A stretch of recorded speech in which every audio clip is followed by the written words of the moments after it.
What's up, beautiful people? Welcome to another episode of the Black Sheep Perspective. Today's a special night, man. It's Friday night. I got a motherfucker in front of me that I did not expect to have here. And we're starting off, not on a bad foot, but we're starting off on a foot that I didn't expect to start off. What foot is that? Slightly drunk, a little high, been laughing too hard, bunch of great stories.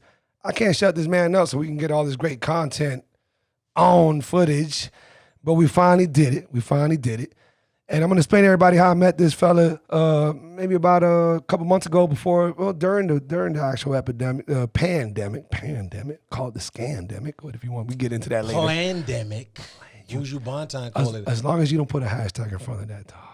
Why? There's like banding. There's people getting banned for putting that type of shit right now. Are you serious? Dead ass, dog. Wait, all right, let's finish the introduction. Hey, I got motherfucking Gene Hardin here, man. I got Gene Hardin. He is a motherfucking dope-ass comedian, entrepreneur, all kind of great things going on, coming from New York. He's been over here stationed in South Florida, not primarily Miami. Has it been Pembroke Pines the whole time? Nah, even worse. Where was Plantation. I was living in Plantation when I first moved. You trying to make us lose fans, bro. Why would you talk shit about them? It comes out of cost. It's a higher tax bracket. So the way I came across Gene, and man, I was literally telling him the story earlier, and he had to ask me, Wes, what was it that made you come across me? Because I forget, because he's a comedian. The man's an amazing fucking comedian. He meets thousands of people all the time. He's been doing it for a long time now. You say you started in Florida, by the way, right? Yeah. And we'll get back to that. But the way I met him was through a mutual homeboy of ours, Marcos at Cabayo 305. I've had him on the podcast twice, just to update everybody, man. That dude has become one of my closest friends. That's my dog. That's my ace. We'll come back to that later because we got a big movement that we're doing right now, and I want to present that to everybody else. But anyhow, it was his. I don't know how to call it. It wasn't his show, but he was the main event. I don't know what you call it. But there was other comedians. You were the host. Oh, at La Mesa. Yes. Yeah. La Mesa. It was his show for sure. Let's give him that credit. It was his show. He was headlining. So when you headline, it's your show. That's the way it goes. Well, I mean, not necessarily it's your show, but you're the headliner, so you're the main attraction. Bam. So he was headlining the show. He was headlining, but that was also the show that he put on. So right. He that's produced it. Okay. And that's right. headlined it. There you go. And Okay. then he asked me to host it. So. Never have I met you, never seen you. I keep telling people, I keep telling fans, this whole following people stuff and the whole Instagram social life thing, social media thing is very different for me. I've been getting in tune with it for the last maybe 3 years and very weekly. But I'm doing it, but I'm going to do it not just to follow anybody. I'm going to do it because motherfucker get my attention and so on and so forth. Right. So we go to support Cabayo because he's been on the podcast. He started becoming a cool homeboy of mine. He had the event coming on. And we go over there to La Mesa. I'm not sure who put it on with Cabayo. I don't know who was behind it, but they did a great job. It was somebody with money. Yeah, yeah, that's true. Because Cabayo ain't got shit. So this is why this motherfucker's on here right now. So that's my man. Yeah, for sure. So exactly what everybody there is hearing right now, or what they're watching on YouTube, whichever one your platform is. This man borderline stole the show. And I literally, and Cabayo will attest to it, I literally told Cabayo, I said, Cabayo. He was like, yo, what'd you think about the show? It's your first show. It was my first show watching Cabayo. I've seen his YouTube shit, his Instagram, everything, and love everything about him. Never seen him do stand-up. Right. And I forgot to tell you this earlier on because you wouldn't be quiet. You were too busy being funny. But I believe I'm a real tough critic when it comes to comedians. I'm known for that through my inner circle of closest people. My brother, my best friend Chris, one of my other best friends, Mouse. People who know me, man, yeah, you got a good sense of humor, but you're too tough, man. It's always hard to make you laugh. You just want to, I'm pretty tough. It's not that I don't think it's funny. It's just to make me laugh. It's a little extra. I'm not that easy. Everything's funny, bruh. You had me laughing. And I just knew, I'm like, okay. And I told you earlier, and unless you're over maybe 32, 35. That ain't me. You're not, hey, we're going to reference that. I don't know where you going with this right now, B. But we'll get back to that fucking secret sauce that you drinking. I had referenced that Gene literally 100% reminds me of reminds me of a show called Def Comedy Jam. And if you're old enough, I'm not sure, who the viewer is or who's listening, but if you're old enough, you know what Def Comedy Jam is. It was the staple. It was, you ain't a real comedian if you ain't come through there. But I mean, before Eddie Murphy and all these people, Right. you had to go through there or you just didn't, show who you really were because it was the toughest crowd and it was this and it was that. And even though they had great comedians, they also had comedians that tanked. And that was part of the show. Sure. It was the host that made it. And it was Martin Lawrence, for those of you guys who might have seen Martin.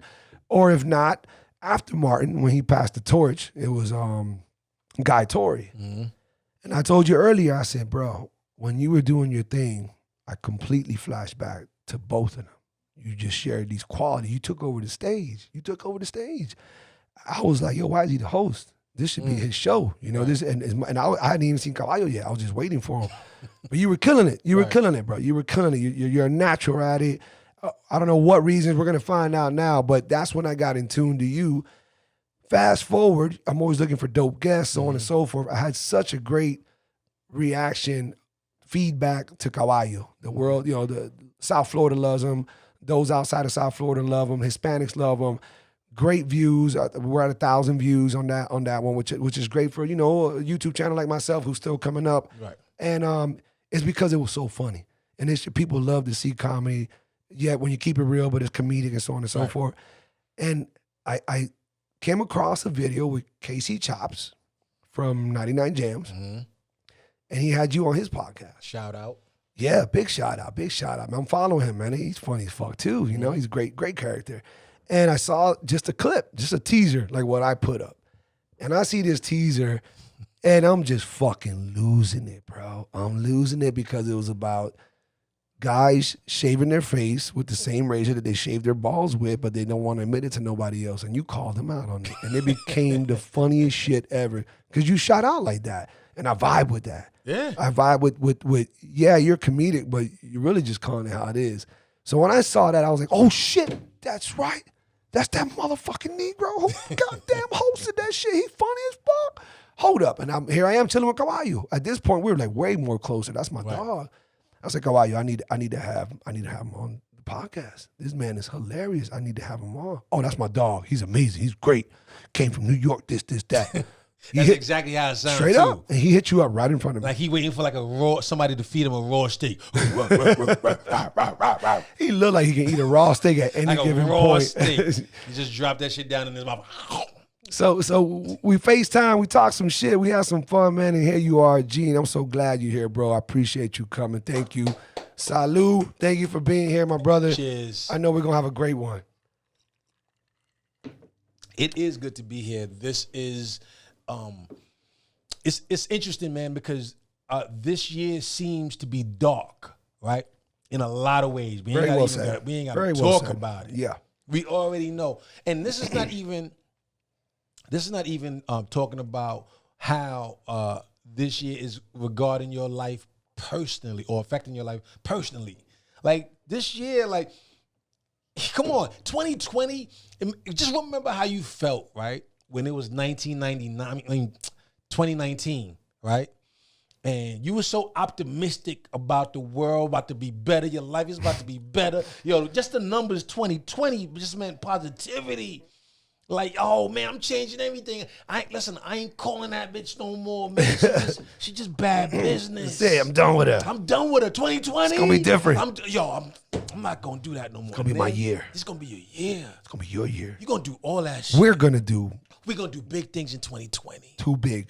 January 1st, we're gonna drink it up this one last time. By midnight. Let's get fucked up real quick. Yeah. And in 2020, we get back to business. Focus. And then we just taking over the world. And then the universe said, slow down, Papo. I got some plans for you. Is it the universe? This is a little bit deeper. Why not, bro? I know I can have an amazing time with challenging you and putting stupid ass scenarios in your face. So where do you stand on this? What the fuck is going on for 2020? I don't want to get too deep into it, but you do. But I no, can tell no, by the way well, you've been saying you setting me up for failure. Get deep, then. Let's go. I ain't scared. Fuck. What I'm saying is, if you're religious, I don't want to dig deeper than that. But what the fuck is happening and why, Gene? When you see what's going on, everybody has a different opinion. You got conspirators. You got religious people who are conspirators. You got people who are agnostic like myself who believe. We can all legitimately be so easily influenced to think the wrong thing. But we also, most of us, unless you're a fucking wacko, have the right to think almost anything. Because there's so much crazy shit going on. Gee, we're in August. We about to hit September. You just said it yourself. 2020 has been fucking wild, bro. What do you believe in? What is going on and why? Is this coincidental? Is this corruption? Is this God? Is this aliens? What the fuck's going on? Here's the catch about that. Here's the beautiful part about that whole setup you just gave me. All it means is that nobody knows shit. Yes, which is humbling. That's good to expose that. Nobody knows shit. Don't sell me on your religion. Don't sell me on your morals. Don't sell me on your beliefs. What I do know is I got to wear a mask to go get a number 2 at McDonald's. I never had to do that before. Fuck, man. Like, I got to put on a mask now because I don't know if Abuela that's over here making my little coffee at the spot got the monster. That's what I do know. And to be honest, even that I don't know. Who knows? We probably walking around wearing these masks, right? We have no idea what the real deal is. But they told us this is what you got to do. Mm-hmm. It's now legal for you to wear a mask when you go. So I don't know where the truth is. So what 2020 taught me was that you better have a strong foundation, like a strong base for who you are. Because when the world gives you this shit, how you gonna deal with it? Yeah, you can get yanked in any which direction and lose who you are. How you gonna deal with it? Like, but just real talk. Right. The world changed over a matter of months, right? Right. You can't go to certain places. Some of your favorite spots are closed down. Some of them. Now, how you gonna adjust? How you living? And it's hard for some people. I ain't gonna front. Some people ain't. Now, some a lot, brother. Right. Some people ain't faring well with this. Mm-hmm. You know what I'm saying? I lost a homeboy.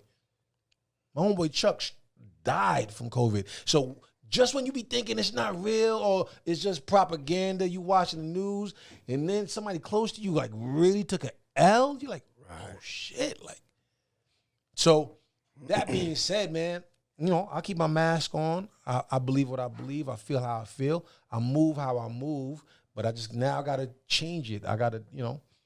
Are you somebody who,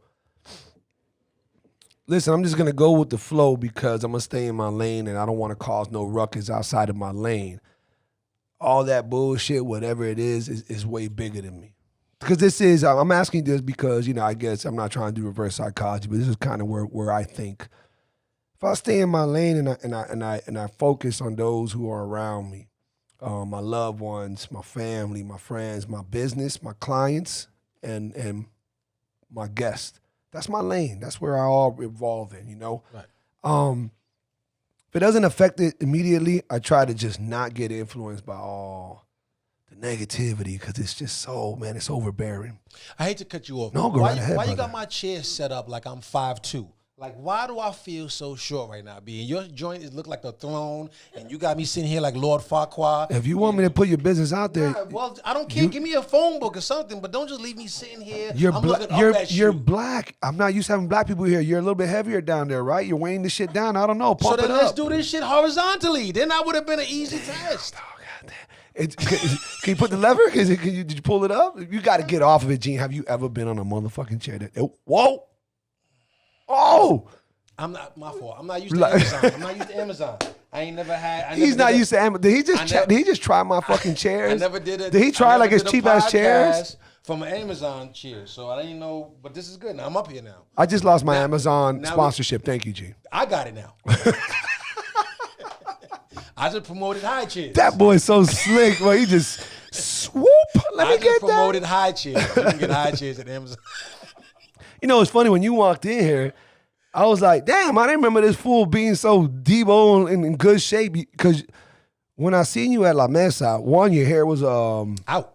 Yeah, you had a fro. What would you call? But it was fro, but with the little With the twist. Tip. The twist had the tip twist, whatever the fuck. I don't know that, but it was. I didn't know this was gonna be a black experience tutorial. Yes, those were just my naps. My hair out. Come on, twist. Black Lives Matter. Don't do that. I know they do. I'm trying to remind you. I know, that's what I'm trying to learn about. Yo, listen, Wes only know about one hairstyle. It's either the fro or the Jordan. That's fucked up.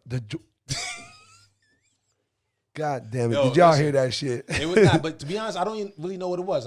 No, you just had like a little fro, but the tips weren't just natural. It looked like it was a little twisted. Maybe you were just twisting it a little bit. No. I just take a sponge. I just take a sponge and I just do that. And then it just naturally sits like that. And my hair's naturally curly like that. So, okay. But I just do that and then. Where your parents from? My parents are from Sierra Leone, West Africa, the blood diamond capital of the world. Both of them, for real? Yeah. Oh shit! They okay. met in the same hut. They met like in the hood. It wasn't called hoods back in. Y'all started calling it hoods, but they were in the same neighborhood in Freetown, Sierra Leone. Kanye West did a song about it called Blood Diamond. The movie Blood Diamond was about that. And I saw a documentary on that shit, which was hard to watch. I read a book on it. Yeah. Yeah, so it's one of the richest countries in the world and yet one of the poorest. And so what? They left South Africa or Africa in general? West Africa. And then they went to New York? Came to New York together. And they... Somehow you came about... They didn't have Netflix. That was so it. They just chilled. Were you the only one? Nah, I was the first one. Okay. How many siblings you got? I was VCR and chill, right?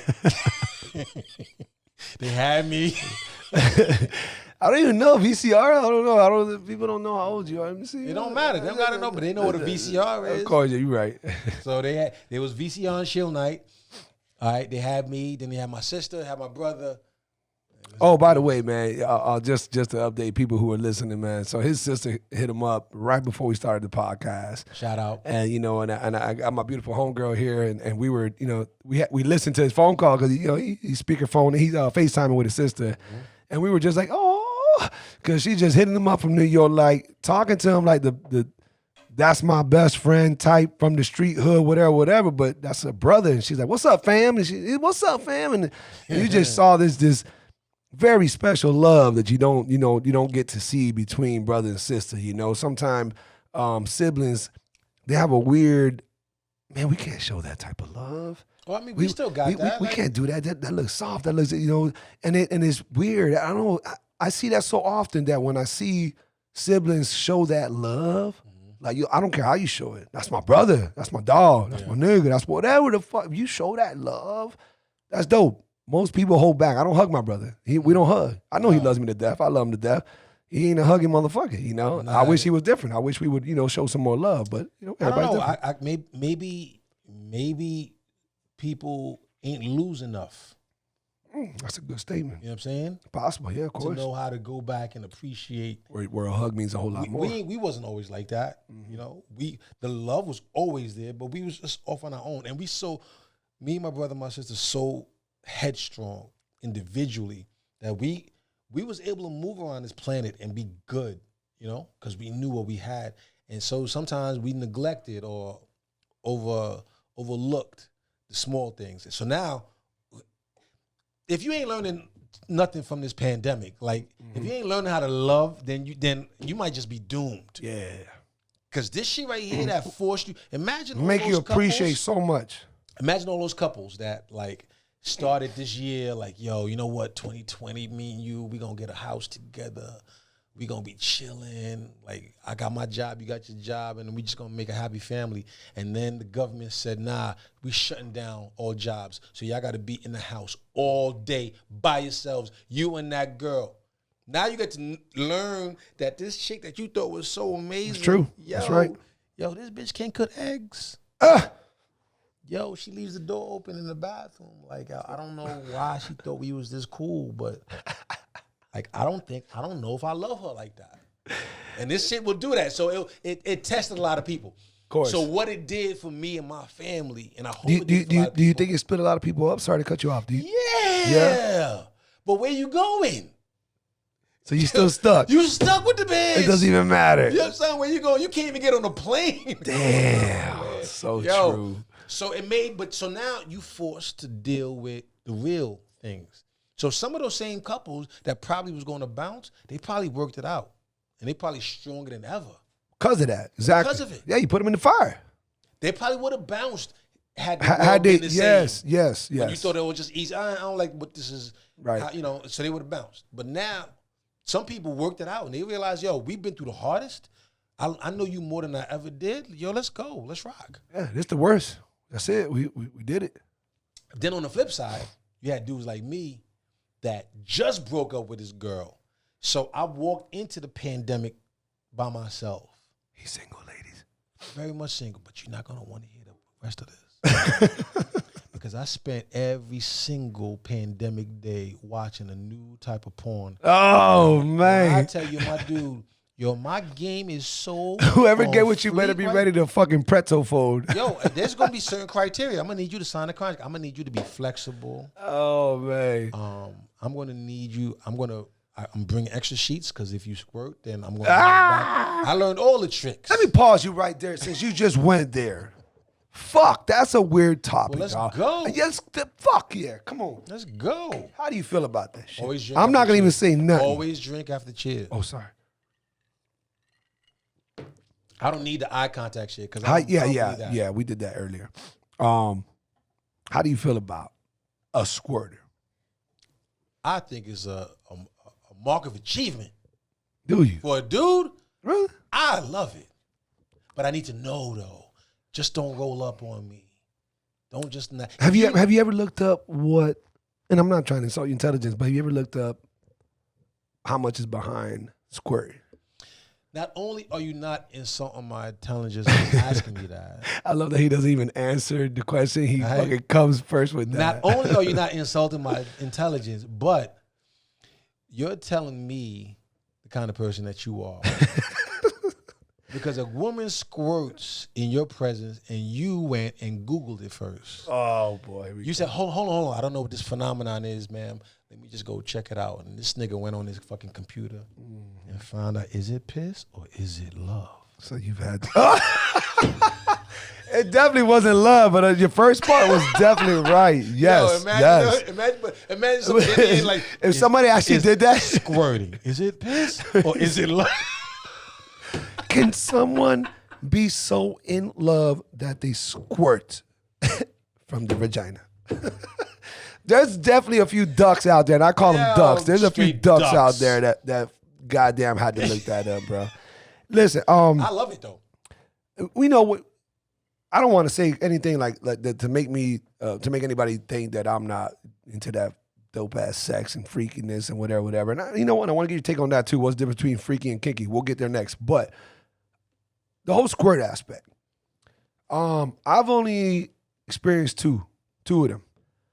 One was more on the porn side, more of it was a legit squirt kind of whatever. Even though I did what you said, I Googled it. Yes, I Googled the fuck out of it. Wait. So you squirted on her, or like you? No. When I'm talking about squirt, I'm just messing around. They squirt. He just said I only did it twice. Some guys do multiple orgasms, bro. What? Some guys do multiple orgasms. So I thought you were being for real for a second there. Multiple orgasms is one thing. But like at once for a guy, that never happens. Who does that? What guy? A guy can have a multiple orgasm like girls do. Like one behind the other. But that's different than squirting. You're right, but I would imagine if you were asking me that, you were referring to that. But you were just being an ass, right? I was being an ass. Okay, so look, the first time it happened, the girl was on top. It was some drunken sex, and it wasn't no squirt because she was on top. She just pissed on me. Call it what you want. Pissed on me. I had to do research because when she fucking left, I was like, there's no way there's that much fucking semen in anyone's body, much less like, I'm a little bit experienced. I think I put some good ones on some girls. This has never happened. What the fuck is this? What seems like piss? I smelled my sheets, smells like piss. And I looked at I turned the lights on after she left. What? This is the whole mat has to be changed. And I did my research. Yeah. It's like, don't quote me on the people listening or watching, but it's like 7%, maybe 10, I don't know, semen. The rest is urine. Please leave a comment. Fucking hit Gene Harding up and bust his balls. That's what I read. So, yo, homie, yeah, you getting sprayed with some urine, bro. So what? There you go. What can I say to that? So What can I say to that? You're right. You're right. If your body is telling me that you are pleased. Your body's telling me yes. What I'm doing to you feels good. That doesn't make you piss. And you pissing all over. You know how you have to be that relaxed. Listen, my dick has done, or maybe, I don't know, it don't have to be my dick. It could have been any part of my body that helped you get to that place. And you feel physically comfortable that you're releasing whatever you got. I get it. And so, so you did the research and found out it was only 7% semen? All that tells me is that you are the bigger pervert in this whole transaction right now. Because the poor girl squirted 93% love, 7% piss, and you went and Googled that shit. Why love? I already told you. The other shit got to be love. Like, what else is coming out your body? If it ain't piss, what else is coming out your body? I tested to love. Okay. And so you made that girl love all over you. 7% was urine. Yes. I'll take that. I'll take that. If 7% of piss on me, that's my. The same thing happened to me though. The first time, a girl squirted on me. She was on top, and it was her first experience too. So she ain't know what was happening. Oh, okay. So now we both in the bed confused because she's on top of me, and she just like Spider-Man just coming out, right? And I'm just laying there like. What am I gonna tell her? Like, I don't know if this is a condition or what. Right. Like, just let me know when you finish, because I don't want to change the sheets prematurely if you still got more coming out. Oh man. So I don't know if there's a lever. Was this a younger age? Was this obviously younger? Prior to this, but was it young? 20s. Okay. I was in my 20s. That was my first one too. It was like mid-20s, late 20s. And then I like, but I knew it was special because she never forgot about me. So whatever you want to call it, I don't care about that 7% urine. I get you. So from my, let me not make it seem like I'm fucking researching every goddamn pornographic issue. Way too late. It sounds like you researching. Yeah, I do like to research some, but I'm not a research fanatic. But from my understanding, let me say this right. Maybe not. Put it this way. The only other person that I was with who squirted, she, from her words, held back the first 4 or 5 times that we were, when we had sex.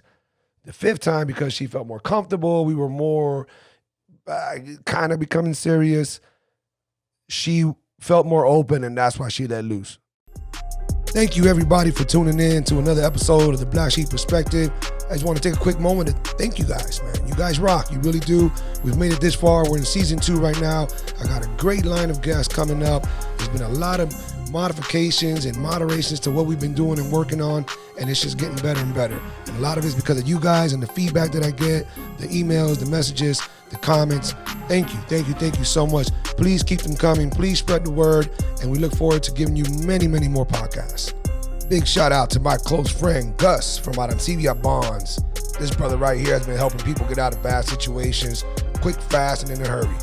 We've all experienced it, or at least know someone close who has had some kind of mishap occur to them that landed them in jail unexpectedly. And with the craziness going on in our world today, with the continuous changes of rules and regulations, why not have one of the most reliable bondsmen in the state of Florida on your side? Feel free to reach out to my brother Gus from Adania Bondsman. Now let's get back to the podcast. This is gonna be, I came for anybody listening right now. I already knew it was gonna happen. It was a wild show with Kabayo. And the second one was another wild one because, it's Kabayo, but we talked a lot of politics, and I got to see another version of Kabayo that I really never knew, this way more serious version. The straight side. Yeah. Yeah, I guess, But I told him, I said, man, if we do this with Gene, this shit's gonna be wild. It's gonna be funny as fuck. We're gonna have a great time, blah, blah, blah. But it's still catching me by surprise how much fucking fun we're having, man. But you're having fast though too. Type of podcast. Well, what are you talking about? What, since the La Mesa or since we started? Well, since we met. Yes. This is true. Energy was so good though that like as soon as you like, yo, Gene, can you come down to my podcast? I'm like, just tell me when and where. Right. And then we worked it out, and here we are, and it's happening. Yeah, man. And we're having a good time. And the only sad thing is going to take him like about a week, and have to edit because he's a little slow technologically, so he don't really know. You know what sucks about you saying that? It's actually going to take longer, so you're an asshole. Yeah. Okay. I mean, I know my peoples. You know, I know my peoples. But he does know. Hey, listen, people listening, fuck you for laughing at his joke, but yes, editing. Because by the time this ends, what we're trying to say is they're going to have a cure. And so just you're going to have to try to apply what we talk about now and act like it was, they're going to be a cure for this shit. What do you think about that? You think, you keep sparking up shit. I'm going to feed the bullshit. Let's do it. Do you think, I'm not trying to start conspiracy talk, but do you think there is a cure? There will be a cure. A cure is not that big of a deal. This is just, they're making more of it than what needs to be. Like, where do you sit on that? I know that you lost the homeboy, so you know it's for real, but I didn't want to address it at that moment. Did your homeboy have pulmonary issues? Did your homeboy have any of those medical issues that would make him more susceptible to a bad case of it? Even if I told you he did, that don't mean that every person that died had to have had preliminary or existing situations. Agreed. What I mean? So that don't mean nothing. What I do know is this, that I know nothing. I know absolutely nothing. We know nothing about how this, How come more people won't say that, Gene? What's your take on that? Because when you say that, I take that as, man, to say that holds a lot of water, dog. When you say, do you know, I hope I don't murder it. I think the saying is, wisdom is achieved when we realize we do not know all which we think we know.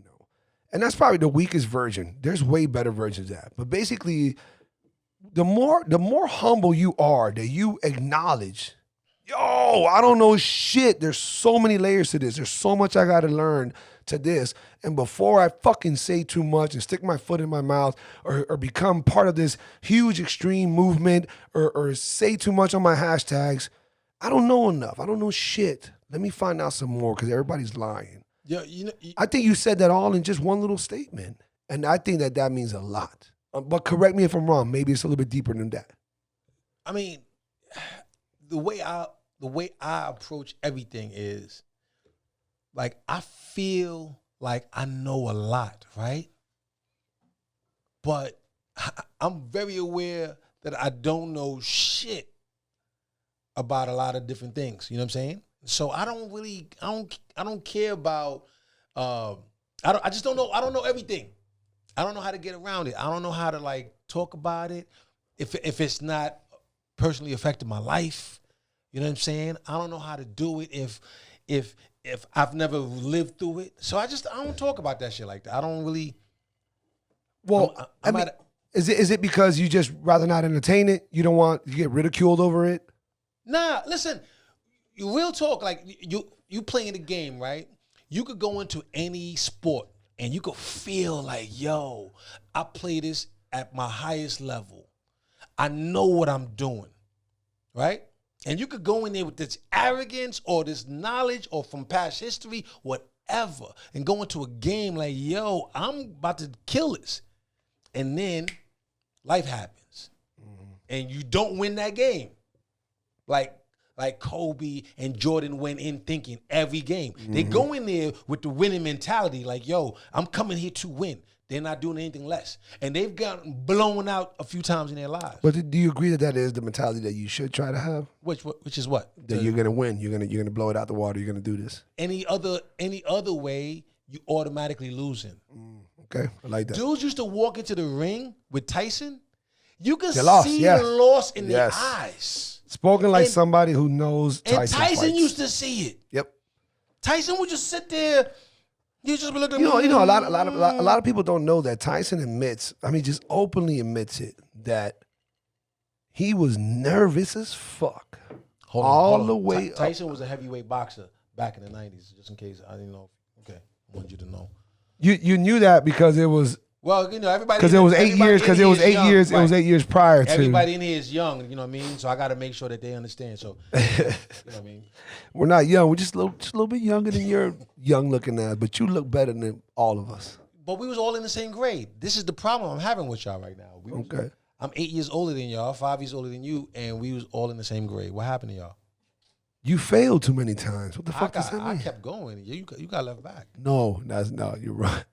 Does that calculate the right way? No, I did it. I tried to flip it. That means no. I just caught on. Yeah, I was left back, I guess. Huh? Fuck, you could have kept going with that, and I would have went. I was like, oh shit. I was about to sell it. I was trying to sell it. He got me. I was trying to sell it. That's how good this motherfucker is. He almost convinced me to believe something that I knew. 5 times. That's what I'm saying. How was your upbringing in New York? What do you think about that compared to coming over here to Miami? You were there till what was the age? You said you came over here in 2008. 2008. So because you about 57, I'm lying, folks. I'm lying. Y'all can tell on camera. Listen, if you listening, he sounds smooth and he sounds like a nice, sexy little gentleman who might be around 35 to 45. But if you look at the camera, if you go to YouTube and you see what this man look like, fucking boy in the face, man. No homo. This man look like he's Button. He look like he's 24, 27 on a bad day. So it's hard to hear him talk about certain things that got to deal with years down. I swear to God, when he looks so young. Yo, Wes, I swear to God, I used to think that I was adopted. You told me that. You mentioned that. I thought that my parents lost my birth certificate and was just giving me whatever age just so I could have a birthday. Because, kids needed a birthday. Like, yo, nigga, you got to celebrate something. Yeah, everybody in school had a day. You know what I'm saying? Yo, Gene, where's yours, man? You ain't even got a birthday in summer school? Like, come on. So I used to think that they lost my birth certificate because I was so young compared to everyone in my class. Right. But then I remembered shit, though. I remember things that happened in the world. Does your dad or your mom look very young and like, okay, I got that from them? Yeah. Or from her or from him? Yep. Both of them? Both do. My pops passed away a couple of years ago, but he had a full beard, though. So I respected that. He had a full beard throughout. You can't do that if you fucking paid somebody, right? At all. Like, and this is why I don't like living here. No, real talk, because I come down here and the women just be showing off with their mustaches and their beards. And I'd be like, yo, bitch, how you did that? Like, what you doing? Oh, my God. I just be like, I'll be laying. This pandemic, when they shut down the beauty parlors and the salons, and these chicks couldn't get their whiskers chopped off. Bro. And you laying next to this broad for 3 days straight, and you wake up one Wednesday morning, and them blonde whiskers is thick as hell, and they curled around the bottom lip, and you try to go for a kiss, and you think you kissing yourself because it's full grizz. It ain't curled around the lip, did it? Yo, curled around, but they didn't have nobody. So Mei Ling was closed, so nobody could go to her to get their shit waxed off. So here we are in relationships dealing with this. You learned a lot during this pandemic, boy. Like, here's two funny fucking ass things. I just saw a meme. No, it wasn't a meme. It was a quick little video clip by some chick. I think she's like a halfway comedian. Let me not insult her. For Barstools. You follow Barstools? I do. Fucking hilarious. The girl came on and said, "Oh, guys are so quick to complain about a female, talking about, hey, you missed a spot. Oh my God, you haven't shaved under your arm in a couple days? Why don't you handle that? How about Ricky? You've been growing back hair for 38 years now, motherfucker. How about your ass crack? Looks like there's a tarantula crawling out that bitch." Well, girls were saying that? The girl said that, like she was complaining about how dare a guy or guys be so critical about a little bit of body hair that they haven't handled in enough time. So silly to me. Do you sweat that? Are you? There's everybody has a little thing that some people can overlook some things, others can't. There's body hair, but hold on, let's be a little more specific because let's be specific. It's not like girls got crazy body hair. Well, here's the catch about that. Okay, you gotta be specific. You're right, because there's levels to that shit. The girl is complaining about back hair, right? There is nothing sexual about back. I don't care if it's hairy or not. Ain't nobody saying, okay, that's a good way of putting that, yeah. You know what I'm saying? Okay. Yo, man, I went down on this girl, but her back, ain't nobody care about her back. We got staples, right? We got staples. Oh, yeah, as in like okay, certain things that we know we look for. So it's the hair on the face, it's the hair down here. Right. The back, what that matter to me? Yeah, like, exactly. And if your dude got a back, if he got back here and she I don't know. I think it's okay. I think it's pretty evident that unless let me not whatever the fuck, if I insult y'all, I insult y'all. If a bitch is too bougie And she's like, oh man, I hate body hair, period. You gotta wax it off. That's a whole different type of breed of female. She probably got raised with a fucking daddy who either wasn't there and she doesn't know that men got hair, so those are daddy issues, or she had a dad who used to shave his hair or didn't have any hair. So she's attracted to that. I don't want to see, I've never been around that hair. Because if you had a dad, people have a weird way of not wanting to connect their tendencies, their likings, their attractions, their whatever else you want to label it, to their parents. But it plays a significant role.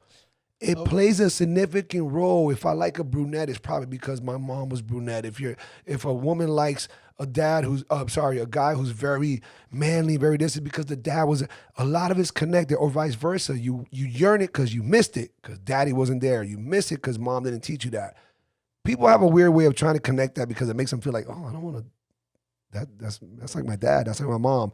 But it does connect, and it is true, and there's all kind of proof behind it. But needless to say, I don't have a big issue with body hair if it's taken care of in due time in the right spots. Listen to me, man. All you telling me is what your upbringing is. That's all that's That about. is true, though. That is playing That's a role. You're all right. that is. Yeah.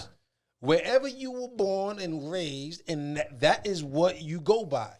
Yo, I was in Mexico, right? I was in Cancun. I rented a moped, and I'm riding around, just like chilling. How'd it sound? Right? That's crazy. I was rolling up on chicken, right? I pull up to this whatever bodega, whatever, I was right there, and this white girl comes out of the store. She had a bag, small little bag. She was bad. She was beautiful, short shorts, body was showing. I'm like, yo, she bad. So I spit my game. I was like, yo, Ma, wherever you going, I got you. I got my win. I'll take you wherever, right? In my wang. Yo, son, she gets on the back of my moped. So we small talking, right? Right before she got on, I'm like, what you doing here? She on vacation. Where you from? She's from France. All this is beautiful. We small talking. So I'm like, yo, hop on. I'll take you to your hotel. She gets on the back of my moped, right? So I'm here. So her legs are wrapped around me on this little small moped as we traipsing through the main street of Cancun. And the sun starts hitting. And as I'm looking down, so I'm sitting here, right? I could see her thighs. And now, normally I'm getting aroused because the woman's body's, Of course, right. gloved. So I'm loving this feeling like, ooh, this could be something. I can't wait till we get back. Who knows what it's going to be. And as I look down, I see the sun hitting her thighs, and it showed her leg hairs. Oh, okay. So because she was a blonde chick, like her leg hairs was all blonde. So you she can't probably see didn't care. Yeah, so she probably didn't care to see it shave them. from regular light. Right. But I'm driving and I'm looking down and I see like a trucker, just mad hair on her high thigh. I seen it on calves before. I seen it below the knees. I ain't never seen this much hair on a human.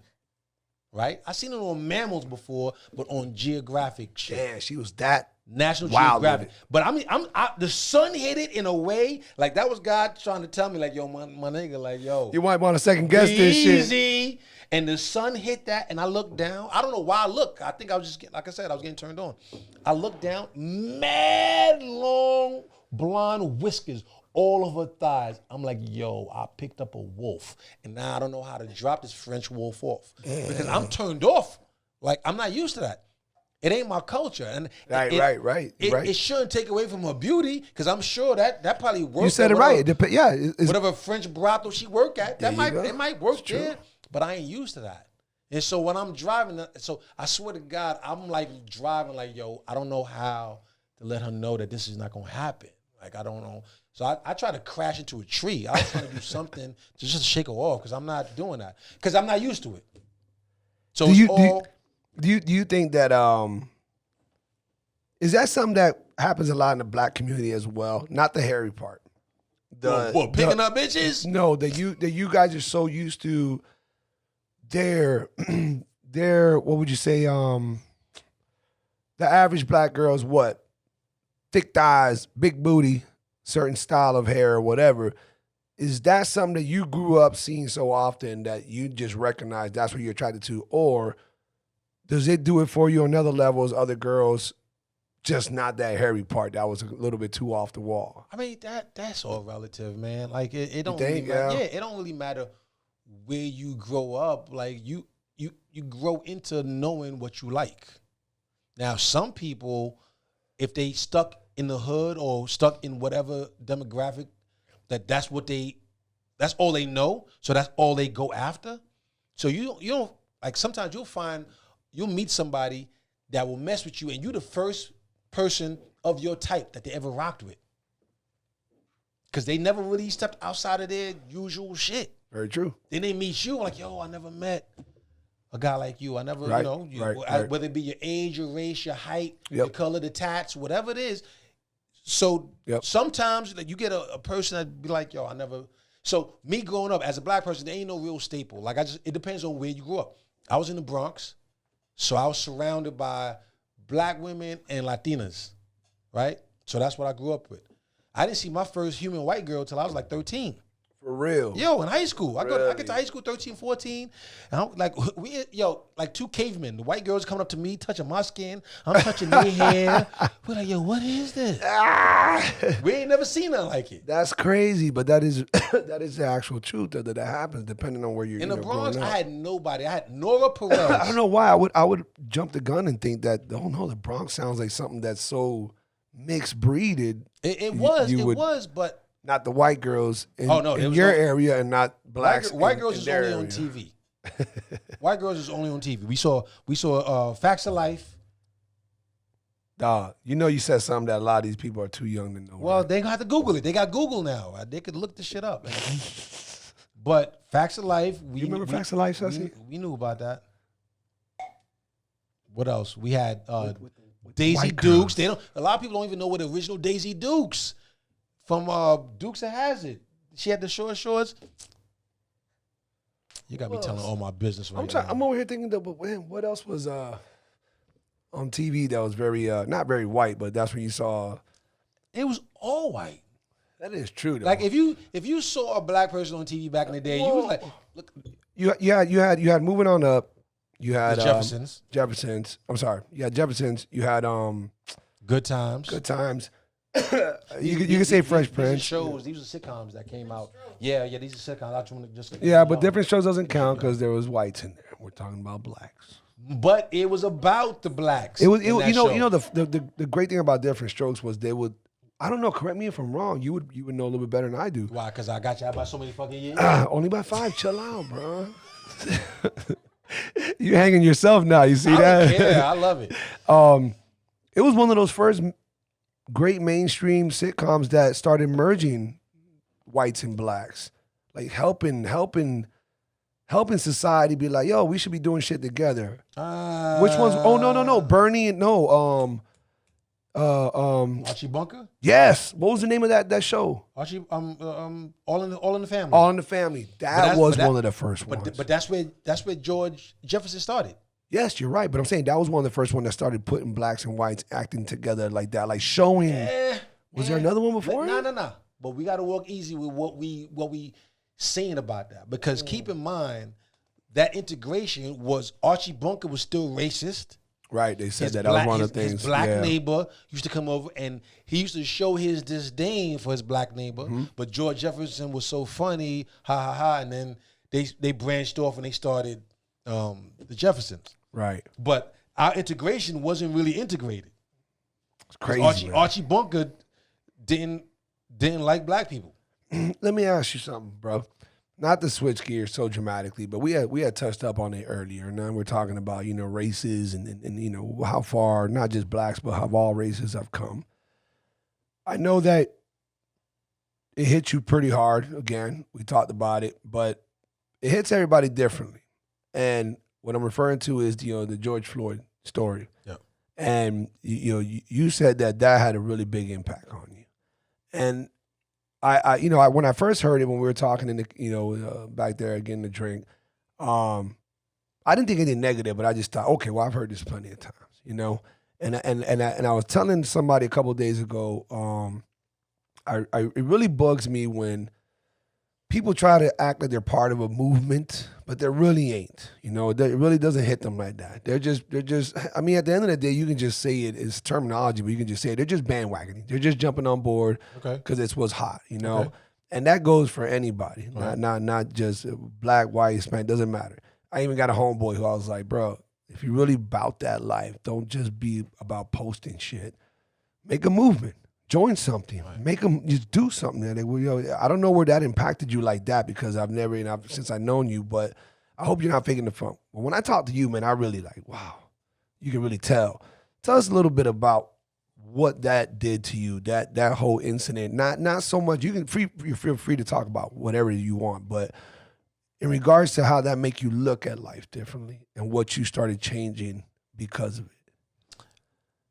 I remember it was May 25th when he died, right?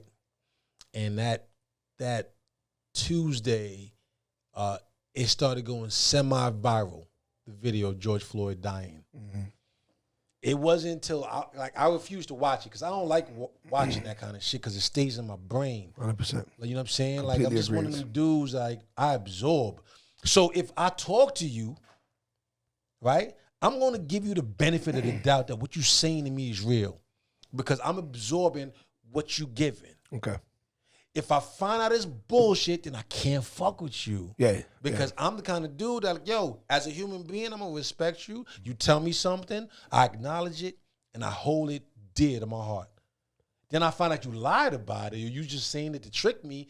Nah, I can't fuck with you because I'm not here for that. I'm not here as your pawn, right, your little game board. So I don't do that, right? So I don't watch a lot of things because I don't want it to affect me negatively. So I waited for a day. Told you that same shit earlier. Remember? Same shit earlier. And then I waited for a day. Then that Wednesday, I watched that Tuesday night. I watched the George Floyd thing. And it rocked me, right? It rocked me to the core because I watched what I didn't know was going to be as global as it became, but I watched a black man get killed. We watched his breath leave his body. We watched it. It wasn't like those typical violent crimes where you see a shooting or a stabbing or somebody, you know what I mean? Even if it was a killing, it would happen quick and the camera's off. It's gruesome. You don't want to see it either. But this time it was like we felt it with him. The pain and the grief was happening so slowly, but it still happened within 8 minutes and 46 seconds. That sounds like a short amount of time in any aspect of life, right? 8 minutes, 9 minutes ain't that long. But we watched it. The world watched a man live and die in that time frame. And it rocked me. And then I watched his face as he looked at the world. Mm-hmm. And it wasn't just him because he was a little pawn. He was stupid. He was a little pawn. But you watch his face and you just see there was a hatred, a universal hatred that just seemed global. It seemed he was the face at that time for all the bullshit that's been going on. And that's been going on for a long time. And that's why the world came to a halt. And that's why, because everybody, listen, cops killing black people, been going on. Mm-hmm. Black people dying at the hands of injustice and racism, been going on. But the world finally had to look at it like, yo, I'm really watching this shit like it's a real TV show. 8 minutes and 46 seconds of pain and torture. And not a lot of movement. It just, and it killed everybody. So what that did for me, it made me realize that poor man probably had big plans for his life on that Tuesday. He probably had an agenda where he was taking his daughter somewhere. He was about to go get the job of his dreams. He probably was going to put down on the house. Who knows what he had planned, but he was like, yo, tomorrow I'm about to live my life to the fullest. And then it got taken away. And so it made me realize like, yo, and I don't know why it just happened that moment. It should have happened many times before in my life. But at that moment, it made me be like, yo, I can't waste another second. So tonight, we almost didn't have the podcast because you, in your compassion, thought I was so busy that I might be better off staying home and taking a nap, and then we can redo this. In my brain, I'm like, how the fuck do you know we got tomorrow? I'm getting dressed right now, and I'm coming to see you, Wes, and we coming to do this because I can. You know what I mean? Like, did you feel like you didn't do that enough before that? at all, for sure. For sure. For sure, I feel like that.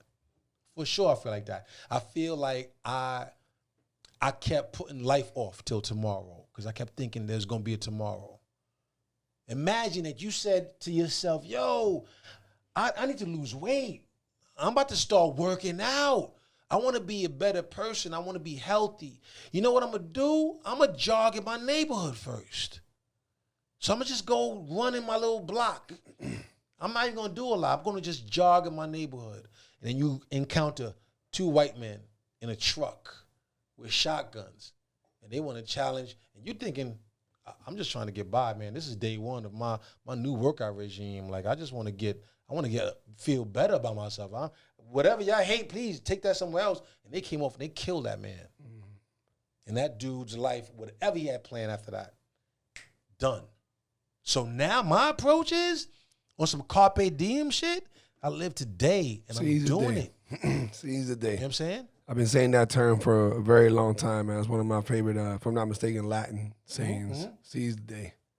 What's up, folks? Thank you once again for tuning in to another episode of The Black Sheep Perspective, Season 2, baby. If this happens to be your first time watching or listening, please take a quick second to hit that subscribe button and tap that notification bell so that you don't miss another episode. And once again, guys, really, from the bottom of my heart, thank you, everyone out there, for all the amazing support. And a big shout out to my man Hector and his entire team over there at Driver Shop USA. If you guys follow me on IG or live in this beautiful city of Miami, you'll be able to catch the dope-ass wrap job that was done to my Chevy Colorado truck. Not only did they wrap the entire truck to protect its original paint job, they then slapped on multiple high-quality logo wraps on all sides, so that I can remind those of you who are looking to tune in to the best new podcast. From boats to motorcycles to automobiles of all kinds, Driver Shop USA is continuously redefining luxury. Now let's get back to the podcast. Listen, so we're coming back. We're coming back from you know what? I would like to say a very deep, multi-level break that we took off camera, and you know, one of the reasons is that the cameras have a shut off time, and you know, I had to readjust the cameras for everybody who might be watching. If you're listening, this is part of those reasons that we have those breaks. We're about to step the game up real quick in about another couple of podcasts, and we'll make it what that probably won't happen no more. But during that time, during what I'm going to call a break, you know, myself with Gene and you know, Ceci's over here in the background, we had a deep conversation where we left off. We went into very deep waters in regards to the case with Ahmaud Arbery. Ahmaud Arbery with the jogging and what happened and all that. And then I'm gonna come back to that. But you know, it was something that, you know, I don't know you good enough, but it was something that I haven't encountered yet until now, until tonight. I haven't, and I got a lot of black friends, but I haven't talked to them this deep about it. Mm-hmm. And when I gave you not my honest opinion, but more so of my what is, you know, I challenge what any black person would be like, you know, not offended, because I thought you were amazing with your reaction and your response. But I didn't do it with any purpose. Of course. Except that I just felt like I don't ever want to be a hypocrite. This is how I felt. This is what I thought. This is whatever. And I never heard anybody say the things you said. And it made so much sense. And it left me, you know, dumbfounded, left me quiet. And I was like, damn, didn't think about it like that. You know, never.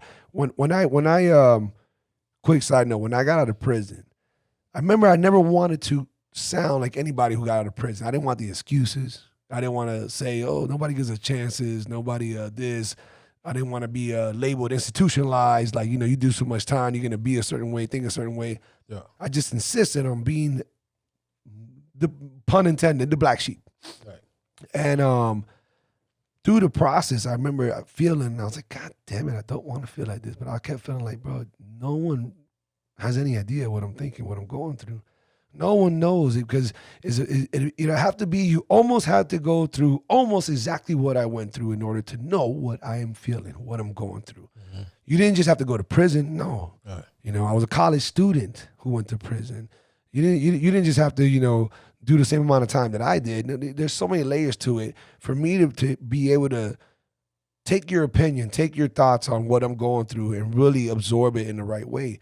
And when I mentioned and we talked about what we talked about, to hear you, say what you did as far as the difficulties being behind just being a black man or being a black person and having the skin tone, and when you go through things or, black folks go through things on a daily basis that no one would ever else know unless they shared the skin tone. And I guess I never thought about it that deep. And you said things that really, gave me a reality check, and I appreciate that. But sometimes I get even more basic than that. Like, we talking to a female that's in our presence. Imagine the shit that women got to go through that don't make the news, my dude. You know what's fucked up? I do. I be around it, like you're every day just because you got ass and titties, right? You're every day you on guard. You don't know if the mailman really is cool. Oh yeah, or he trying to smash. So you gotta, as a female, you gotta decide, how do I approach this? Do I act like a human being and say, yes, good morning? I know he's full of shit and ignore it. But, right. Just want to be a nice person. Good morning. Or do I realize that it might be the opening for him to think he's got a chance. I'm accessible. Right. So let me not say good morning. Now I'm the bitch. And that's a great comparison. Now multiply that tenfold, right? Being an African American. And then just keep it, and then just look at the African American female. If we're going to do that, if we're going to be that fair and arbitrary, one thing being black is one thing being female, but imagine being a black female that got to go through all of that shit, that weight, and then we overlook it because, shooting a black female, killing a black female ain't so popular on TV, Breonna Taylor, as it is a black man. It's crazy that they don't even talk about it. It's crazy that the news doesn't blast. It's insane. So I be trying to approach just women, period. I understand. You can't even go to the lunchroom at your job without a dude in the most subtle way, right, letting you know that he will pull his dick out this second if you let him. Yep. So that sexism happens in the subtlest ways, and women got to deal with it on a regular. And it ain't making the news. People ain't dying from it, but they got to deal with this on a regular. So that's just the plight, right? So the same thing as a black person, I walk out. This skin is on me all day, so I gotta walk in. I walk into that department store way differently than y'all. Like when I go into a store, of course, my dude, my hands are they're not in my pocket. If I, how everybody's on their phone now. If I walk into a department store, my hand is on my phone, my hands are out, and I need you to know that this is a phone. That's how I walk in the streets. I need you to know that this is a phone. When I go into a spot and say I don't have a phone, my hands won't be in my pocket. You say that in reference to possibly having a weapon? Possibly. Not that you would, but I'm saying what they would insinuate to avoid that type of situation. Right.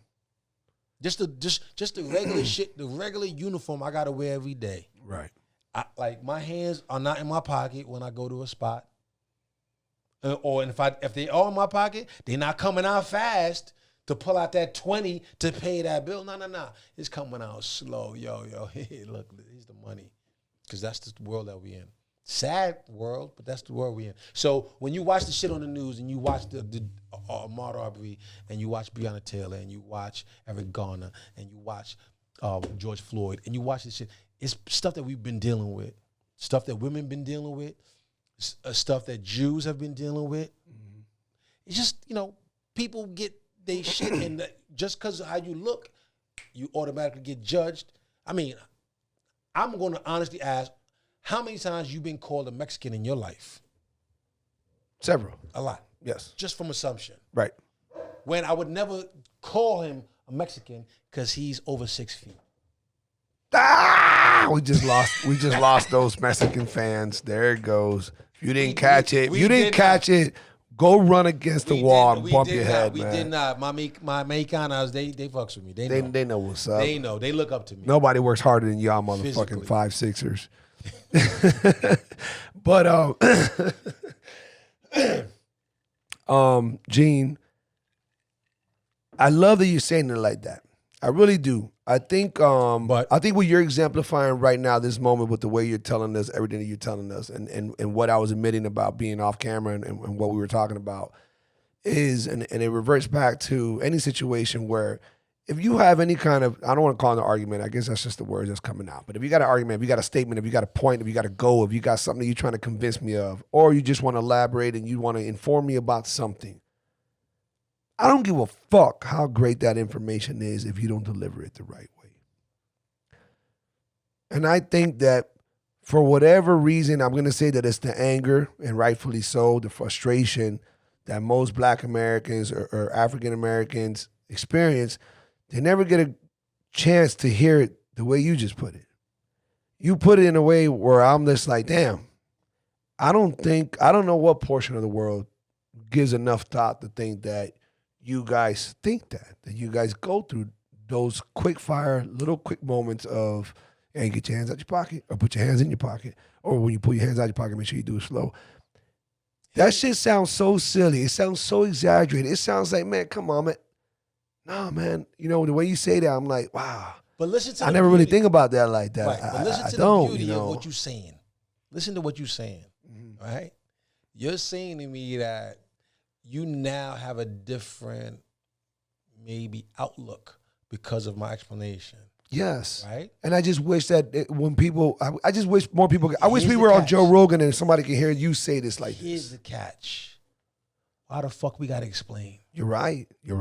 I mean, I can't answer that. Could we know we're in a fucked up world that why I got a whole lot of, of course. You know what I mean? But that's the world we in. Yeah. And maybe I am the spokesperson for the people that want to be like, yo, well, hold on. Who knows? Whatever. The point is this.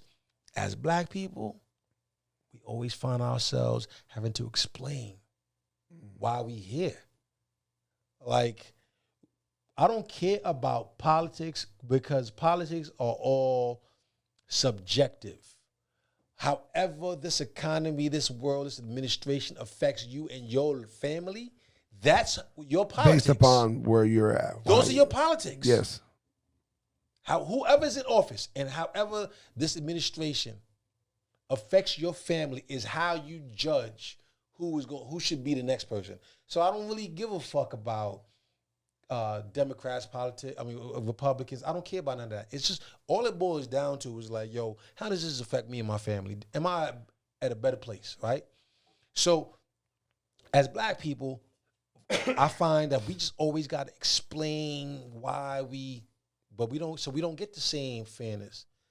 Like why can't we all find out that whatever policies don't help the whole human populace is wrong? Why we can't look at it like that? We always got to look at it like, oh, well, this doesn't affect this demographic. This doesn't affect, and that's how we say we vote. Meanwhile, Black people, we don't have that luxury because we know from the simple things like getting pulled over for a routine traffic stop, yo, you could just take my license and registration, find out that I'm legal, and you could keep it moving. Give me the ticket or not. But it's not the case. Right. I say one thing, I might be. So that's just the world that we in. And then it's not. Do you feel like if I hope you do. Do you feel like change is coming at some point? I'm not talking about I'm not giving you any time frame. You tell me. This is your question. Do you feel like change is coming? Eventually we'll get to a better place where we're, regardless, I guess generally speaking, super multicultural. There is no more single race. There is no more just white, we're so mixed breed, ain't no pure nothing. We're just humans. And we're way more past this type of, racism, this type of hate, this type of, You don't think we'll ever get there? Or do you think we'll get somewhere better, but it's just going to be a long time? No. Listen. I believe if you look for, I'm not saying you are, but this question, and I'm speaking generally. Of course. If you think there's going to be an end goal, then you are going to be sadly mistaken. And let me pull it away from race. Let me just talk about something a little less edgy. If you think that a vaccine for COVID-19 is going to end all of our problems, you are sadly mistaken. Because I'm talking about, say right now, I even had a dream about this the other day. I had a dream that I had some Rain Man psychotic happening in my brain, and I discovered the cure for COVID, right? Some mathematical problem, and that's out the blue. Like I just did some, and I'm like, oh, and then we find out we put all the variables in, and then we find out, oh shit, and then it cures COVID, right? say that happened. Okay. The world is not changing tomorrow. We are so scarred. Yes. From this COVID shit. So scarred. I mean, it's hitting us down to the core of how we relate with people that we fuck with. Yep. How people that we love, we deal with them differently. Hey, I love you, but I'm gonna need you to check that temperature real quick. Yeah. I need that forehead. Not that that's gonna find out if you got it or not, but we just are very untrusting now. So like if I go to a spot or go to a restaurant, you got to put that mask on because we don't trust nobody. So that's not going to change. Even if the vaccine came out and was approved tomorrow, one, is going to be hard as hell for the masses to get. I did some volunteer work in Guatemala 2 years ago. I'm talking about I was deep in the jungle of Guatemala. What made you do that? That's interesting. My homeboy got a that's not just any volunteer job. Nah, but he got a non-for-profit group. Okay. Right? It's called MILE. Music is Love Exchange. And I signed on. I went to Guatemala. We go deep, right, in Guatemala. And I'm talking about to spots where, like, the kids came out. I got videos. The kids came out. They sat around me, like 4 homeboys, little kids sit around me, and they playing with my hair because they never felt that before. What? They don't got no internet. They ain't got no TVs. More importantly, they ain't have no real running water. So we was over there just like, yo, yeah, the basic staple, you ain't got no water to drink. So we went over there to provide clean water systems for them, right? But while I was over there, I'm like, yo, they don't have access to a lot of shit. But because of that lack of access, they treated me like a fucking human being. All they did was show me, yo, I just never seen a dude as dark as you. I never seen hair like you. So I don't hate you. I don't want you to die. So they just sat around me and they played with my hair. Or they might have touched my skin. But they didn't hate me. They didn't want me to not exist no more. But do you think the hate will simmer down? Or you think it's going to remain the same, barely change? No. It's not going to remain the same. Like our technology is too advanced. Like a black man is watching a bird in a tree. White lady says, "We'll get away. You're gonna yeah." And then now, remember that? No, I don't. In New York City, this black dude was sitting there watching birds in Central Park. Christian Cooper, I believe his name, or Chris Cooper, I forget. He's just a bird watcher. Now, the catch is, he's an actual bird watcher. He was on the board of the Audubon Bird Watching Society. I think I'm giving you the best information I remember. Okay, yeah. Even if it's wrong, right? But okay, he was a bird watcher, right? Whatever. Y'all know what I'm talking about. Yeah, okay. But he was an official bird watcher. But he's standing there. I don't think he had his dog, but she had a dog. Had the dog off the leash. Dog's coming over, interaction, whatever. The lady feels threatened by whatever. Video camera of it. And the lady bugs out, calls the cops. And she tells him before she calls the cops, yo, I'm calling the cops and I'm telling them an African American is harassing me. She tells him, yo, and listen, I'm about to give them the formula that I know fucks you up a lot. And her saying it, I'm about to call the cops and tell them an African American is harassing me. Like it was almost like obviously it was a threat, but it was a threat with you know how society is right now, and if I make that call, if I make this call, you're gonna get it. If I make this call, so I need you to back down now. Wow, right. I need you to fold. Right. And he recorded all this. Yeah, he's recording the whole thing, and she's bugging. Next thing, and then it hit the fan. She got fired from a job. A lot of and that's where the term Karen came from. Oh, that was the original. Mm-hmm. That was one of the originals, but she was the original Karen. Okay. She was one of the original Karens because she called this dude, and then come to find out, he was a gay man that actually watches birds. I think I do remember catching that video eventually. I just didn't know you were referring to. It happened right before George Floyd, so it got flushed away real quick.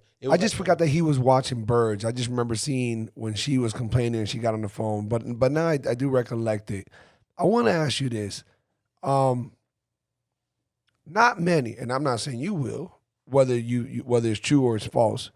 Not many African Americans will admit, if it's true, that because of what you guys have been through, not just George Floyd, just African Americans in general, feeling a certain way towards, being held down, the slavery, the racism, the everything else.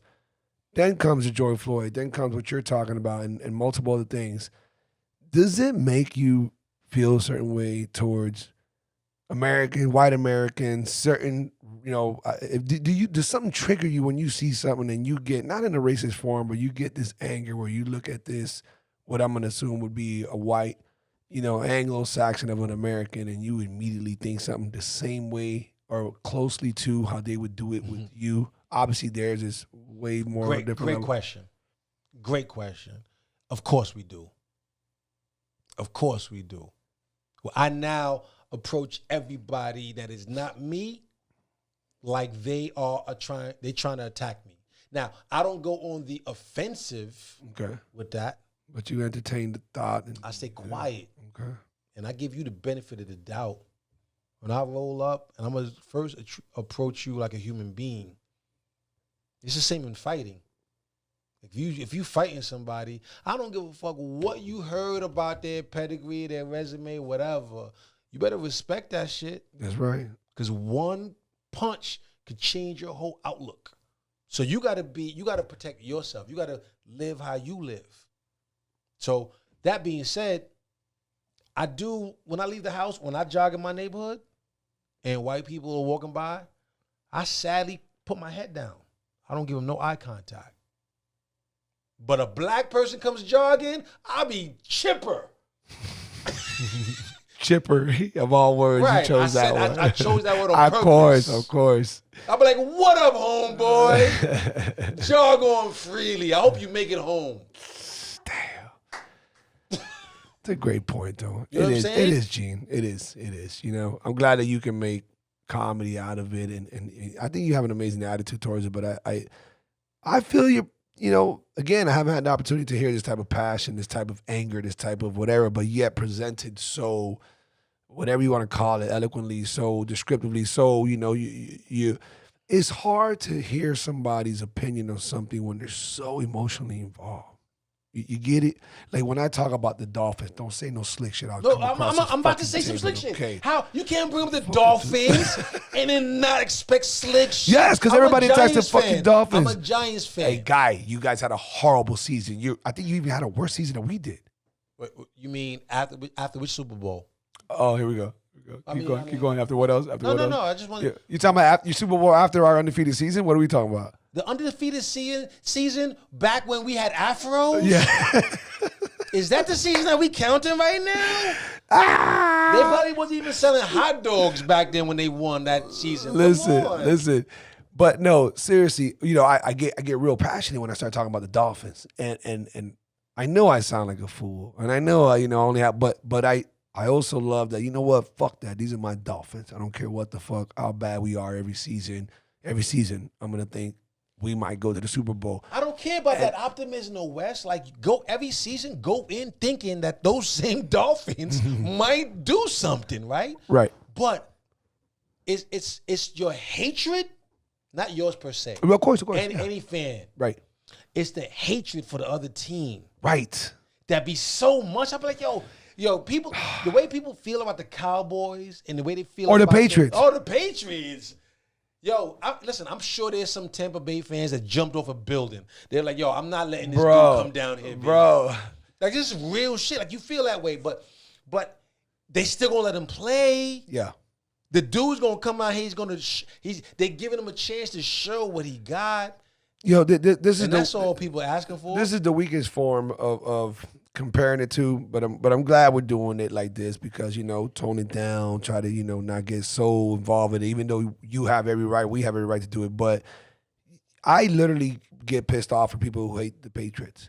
I get mad. And I'm like, why are you hating on greatness? Why are you hating on a coach who picks up scraps, who fucking just cherry picks players from other teams who are letting them go and constructs a massive team? And why do you get mad at this one guy who showed his nut? I hate hatred. The sad thing about that though, man, it comes with some baggage.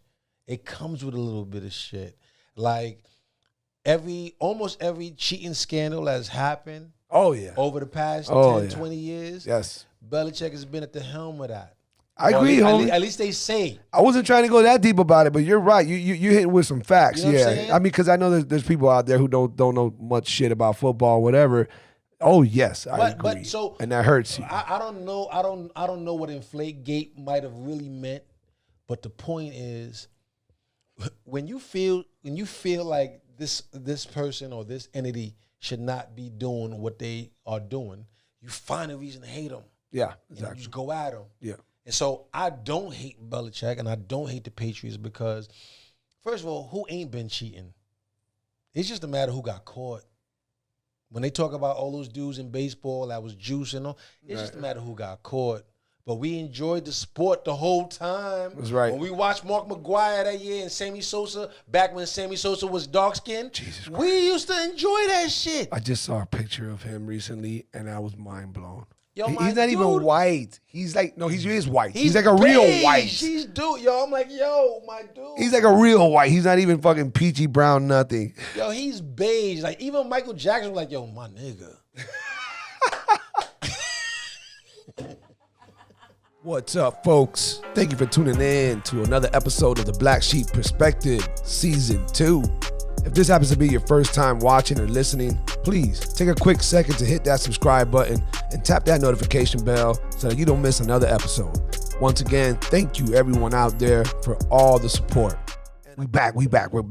You don't need anybody who, I mean, even if life was still a little bit better, let's just say we weren't going through this COVID shit and political bullshit and everything that's involved, and then of course the racism and all. Let's say we were just regular pre-COVID, can't say pre-prejudice, pre-racism, we know that. But the last thing you need is somebody bringing more negative energy, giving you more issues, causing you drama, when you already trying your best to just deal with the world and the shit that comes to you on a daily basis based upon whatever your life entails. So when you, and I do know why, man. Damn, Sassy bounced, but me and Sassy had a real deep conversation earlier about people don't realize that they get addicted to what becomes the norm. And that's even if it's sick and nasty. That means even if you were getting beaten, if you were getting just talked to in a certain way, like women who, domestic, issues. And it can be flip side. It can be if you got your dick sucked every day, you might become some type of freak because you had one freak for 2 years and now you could never settle for anything else. And now you got to challenge what you just did the last time. These are these weird addictions, but people never give enough attention to that. And the last thing that we need when we're facing, such a fucked up world is allowing somebody to come into our lives and entertain negativity. And I think people do that too often because they probably think that they can change somebody. Maybe the goodness comes out of their heart, maybe they're religiously inclined and they feel like, feel they're like supposed to give somebody a chance. Yep.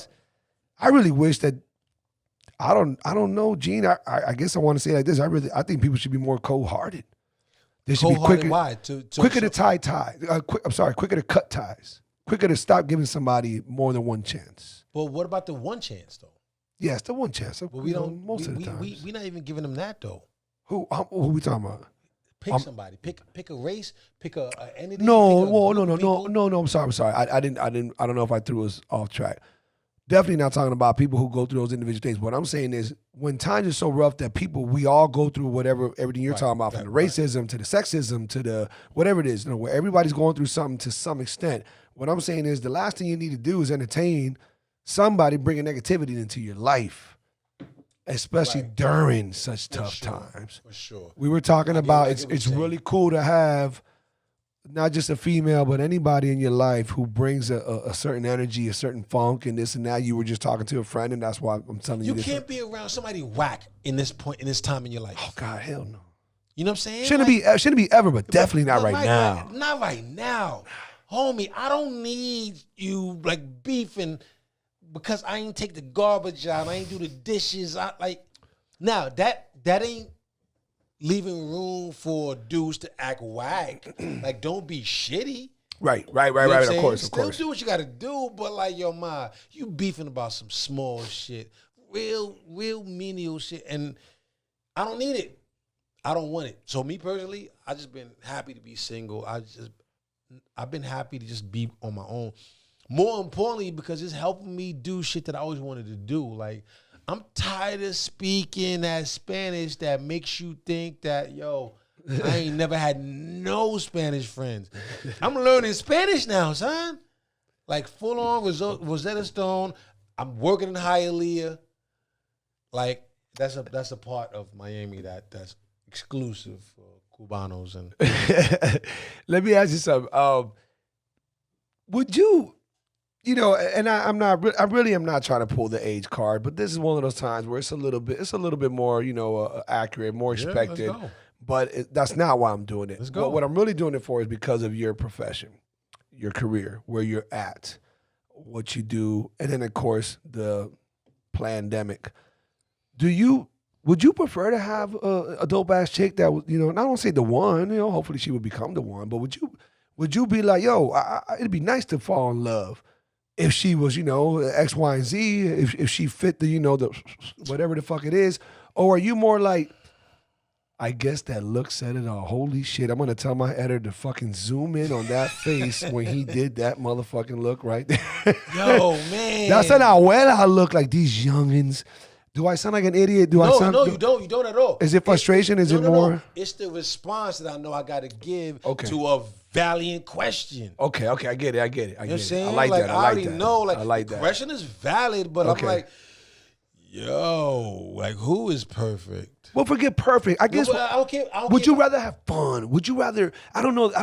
It's very rare that a dude, not just in your position, but in just certain positions, they don't like to admit, like, yo, I just want to have fun. I want to sleep around. I want to take advantage of being a comedian and doing this and traveling and having groupies and blah blah blah. Or you literally, for whatever you've been through in your life, you might be like, I done had enough fun, and I would rather have that road dog, that number one who vibes with me through this whole process. Right there. Cut me off, damn it. You hit it right on the head with both of them. Okay.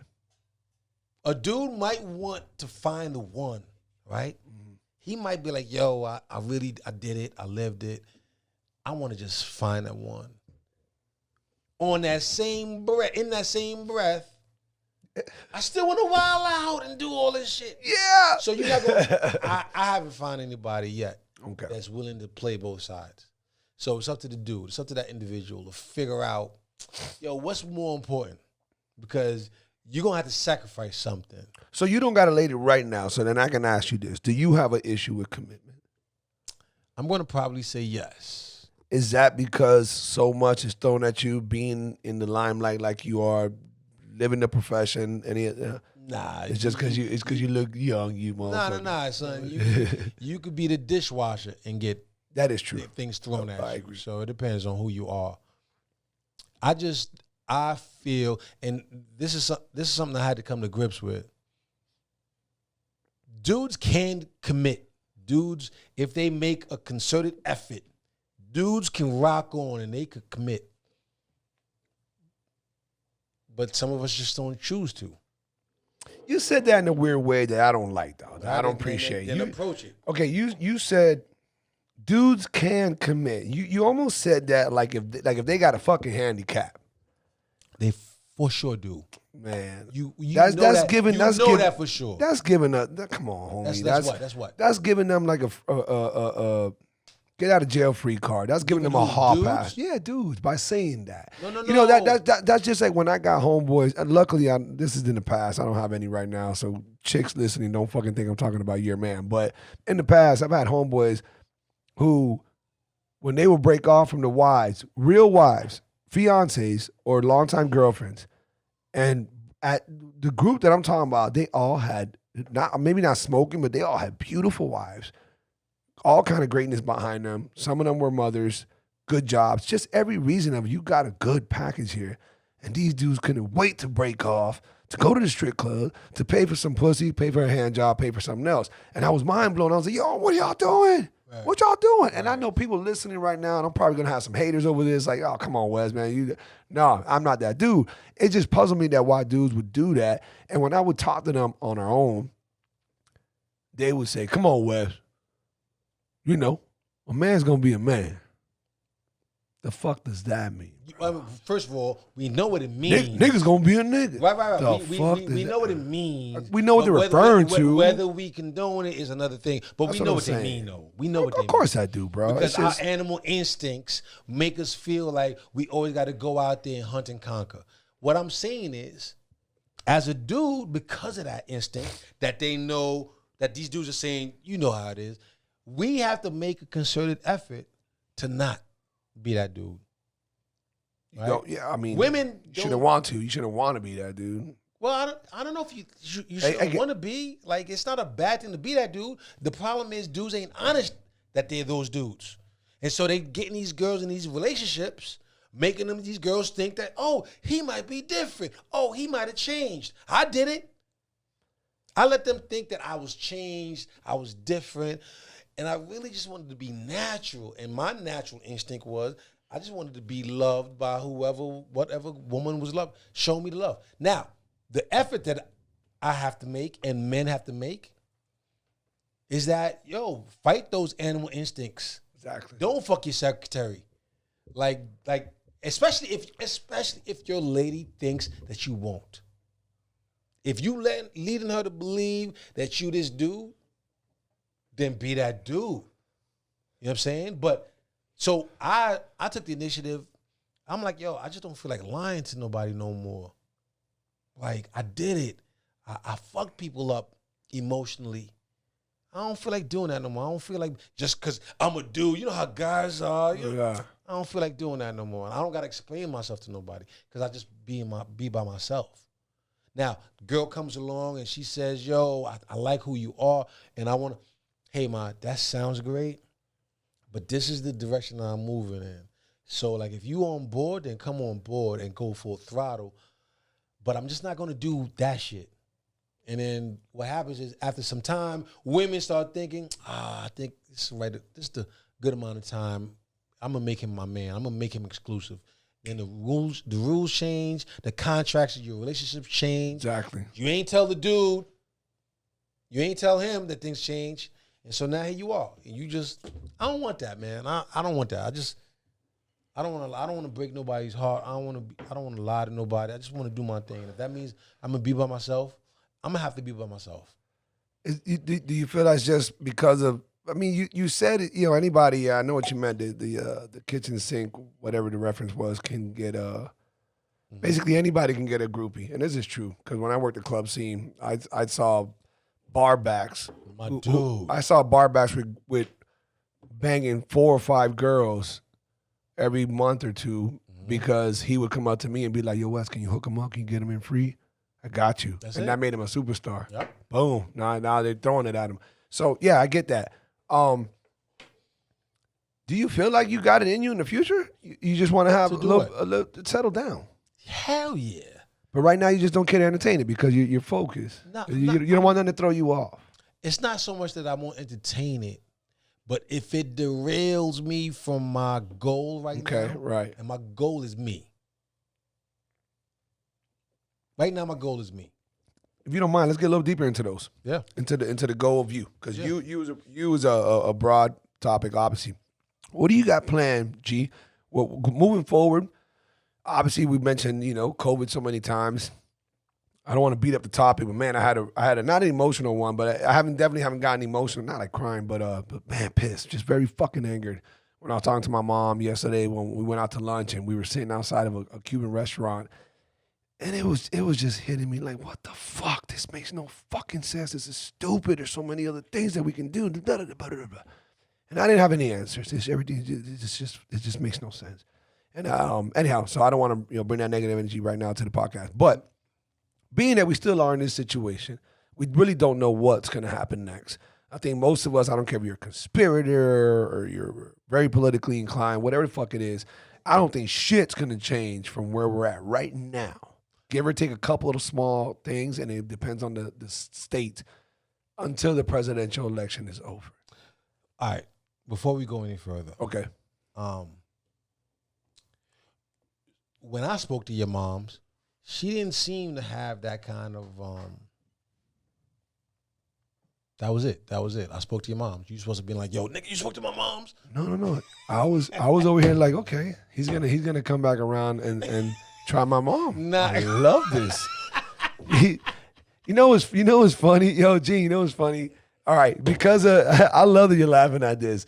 So there must be a lot of people out there listening who are like, that's that one thing you don't do, bro.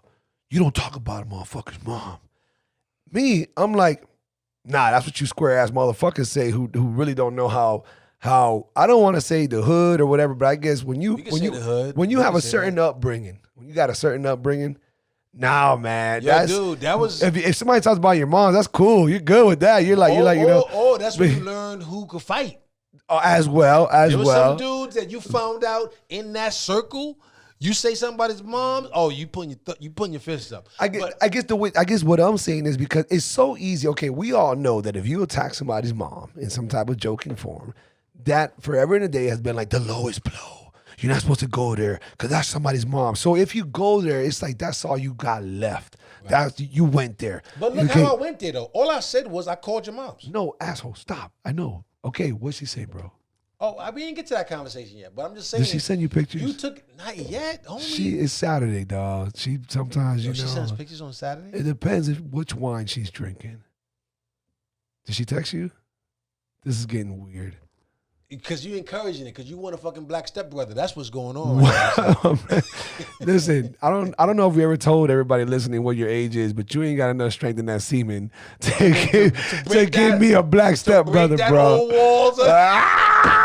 Mom, if you're listening to this, I'm sorry. Yeah, Mom, he went there, Mom. I just went with the wave. I had to let him know that shit didn't shake me. Mom, I seen pictures. That's all it was. God damn, he keeps going with it, Mom. Fuck.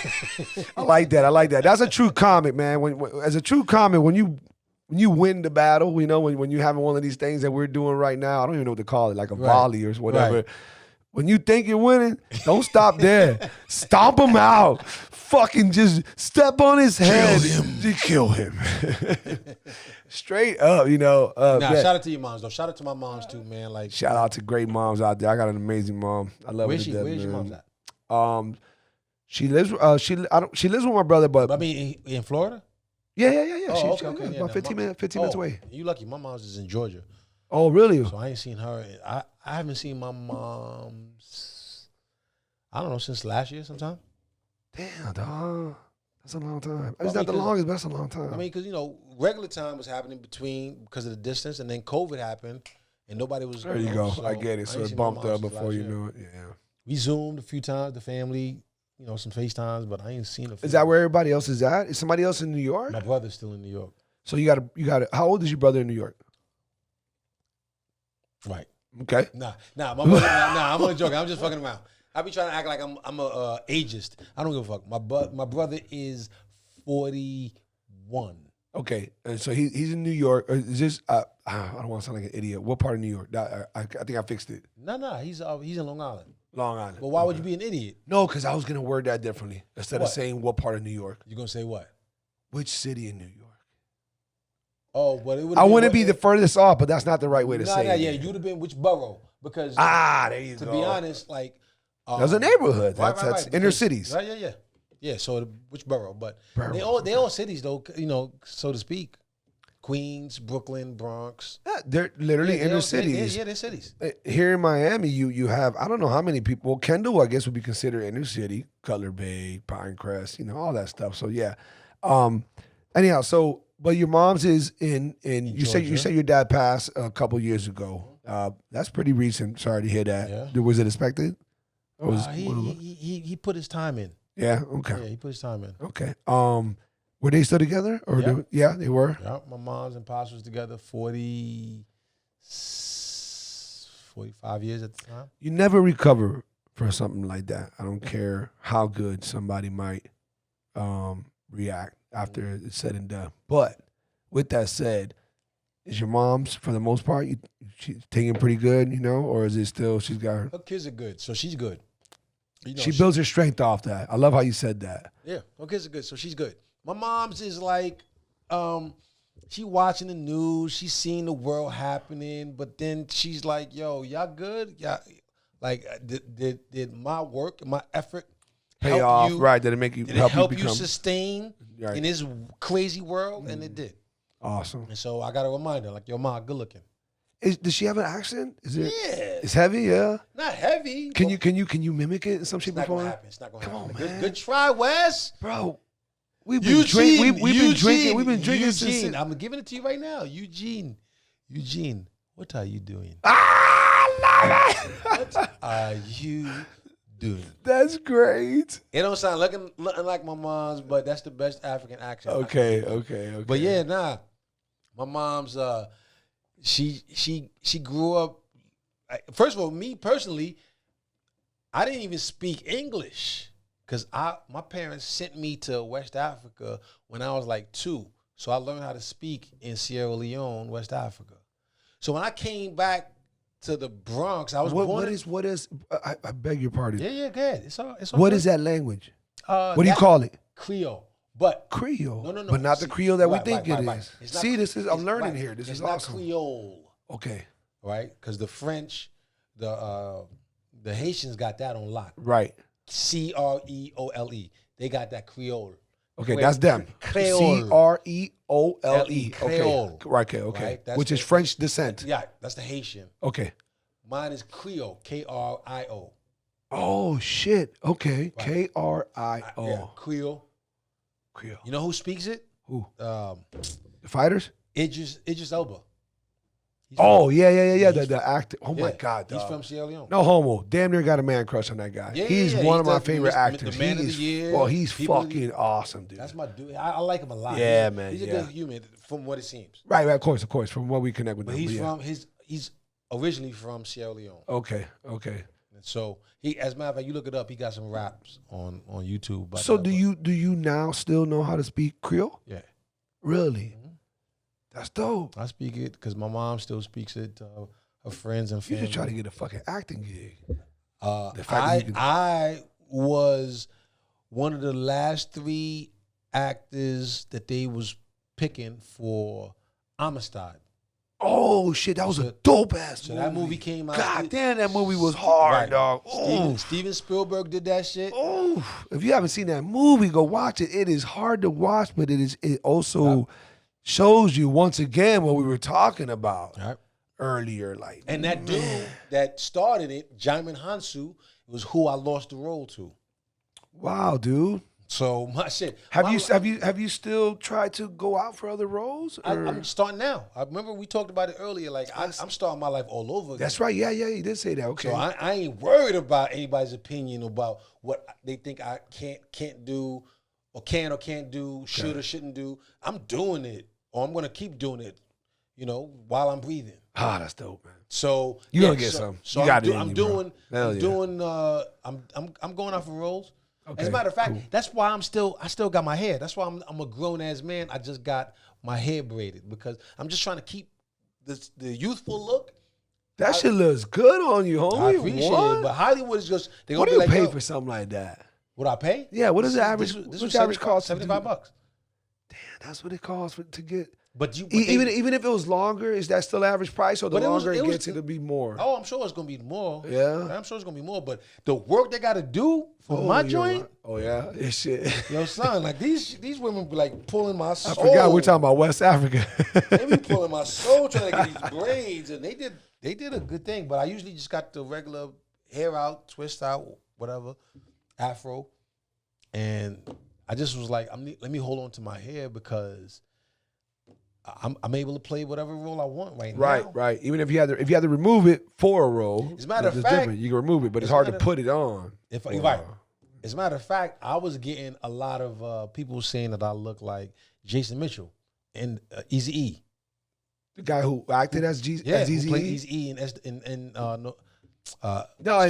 Straight Outta Compton, right. And he was in The Shy. If I put a baseball cap on right now, yeah, you'd be like, oh, this dude. No, I want to see the curls come out. I'll show you some pictures, man. I'll show you some pictures. That's dope. Damn. So that's enough. So you really are trying to journey out in a lot of different ways of, I guess, just being an artist and just. I mean, bro, when you can, I guess as a comedian, when you're a comedian, you're a lot of things. Mm-hmm. When you're a comedian, you're an actor.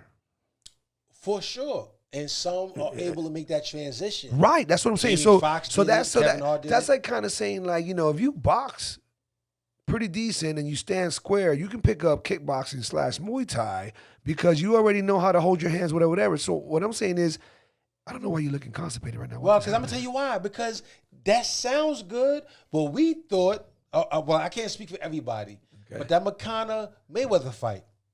Oh, nobody. I'm sorry. I want to hear his name again. Say his name again. I said McConnor? Yeah. Mayweather? You just sounded like you from West Africa, bro. Wow, what I said? McConnor. McGregor? Oh, McGregor. McConnor McGregor. My fault. Yo, listen, this ain't just water. No, it's true. My boy, man, to people listening or watching, this man made his shots. He made 3? At least. No, we had more shots, but how many types? Definitely 2, but I think it was 3 different types or 2? 2 different types. 2 different types. Of shots. Straight up wild ass concoctions. He just grabbed everything he could, mixed it, and oh man! But we're here. I do this. We're doing good. I do this. But yes, okay, yeah. So what about that? So about Conor McGregor versus Mayweather. What about that? So the prowess that McGregor had in the ring as a UFC fighter, right? Everybody, well, not everybody, people in his camp and his fan base just thought this was going to be an easy run.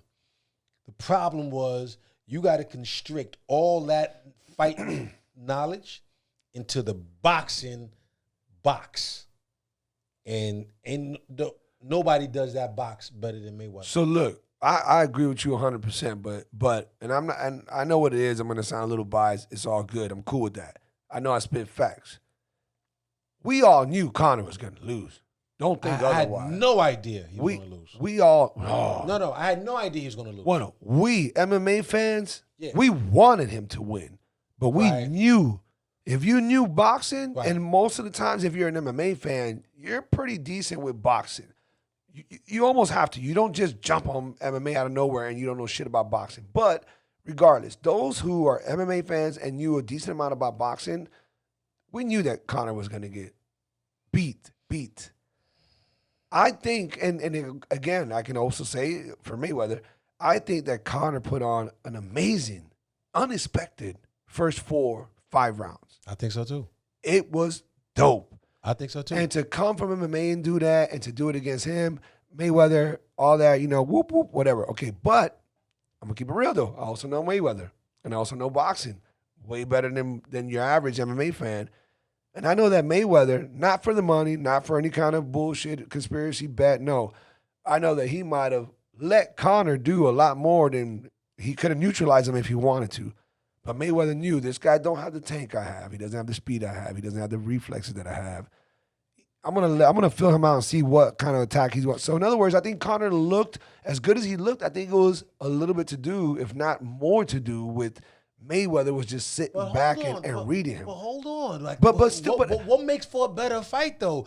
I'm glad he did that. Oh, you're right. I agree. I'm not complaining, G. I'm not complaining at all. Unless Mayweather's coming in and Tyson him out first 2 rounds, that's the only reason why we entertained short fights. If Tyson could come in and black somebody out in the first round, we down for that. We could sit and watch that. But we're not trying to watch a fluke. We're not trying to watch somebody who wasn't adequate enough to keep up with Mayweather. Right. So, you know what I mean? So I thought Mayweather did a great job. If that's the case, I thought he did a great job in entertaining. Well, I think, anyhow, the main basis of this, and I'm not disregarding what you're saying. I do agree with that. But the main basis of what we were referring to earlier was the transition. The transition is easier when you do something that's closely related to it. And I think as comedians, that doesn't mean that other MMA guys in UFC who are great fighters can do what McGregor did. No, fuck no. Hell no. McGregor's a special beast. Okay? But that's why. But what I'm saying is that comedians, special comedians like you, like Cabayo, and others out there, you guys already have a foot in to get on the stage, to get in front of a camera and put on this show. You're acting. We got that foot in, but that don't mean just because you can do a movie role. Just because we know McGregor that. all this time, that don't mean we can come in. It's gonna be so. Of course. So you gotta effort. do it. Yes. And so McGregor got props because he did it. Right. Got paid for it. He got paid, but he found out how hard it was, that transition. Right. You know what I'm saying? And so when dudes be like, yo, I'm funny as fuck, I'll be like, all right, let's just get you on stage. Then we get on stage in they first 2 minutes. Yeah. You ain't telling me you're just going to bring your own dick to eat on stage. Like, that is different. So, you gotta respect,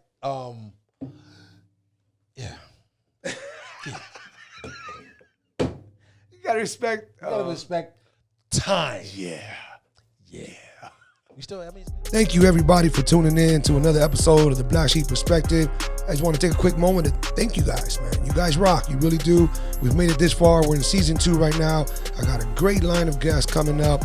There's been a lot of modifications and moderations to what we've been doing and working on, and it's just getting better and better. And a lot of it's because of you guys and the feedback that I get, the emails, the messages, the comments.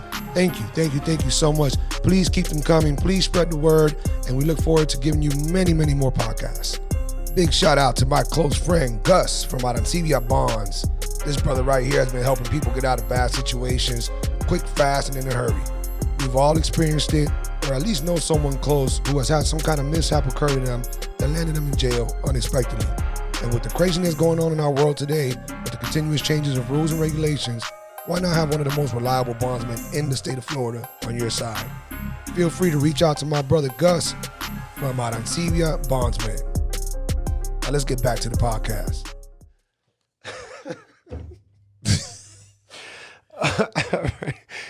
Oh man, if it's a good thing we don't do the hitting cameras off what set, whatever.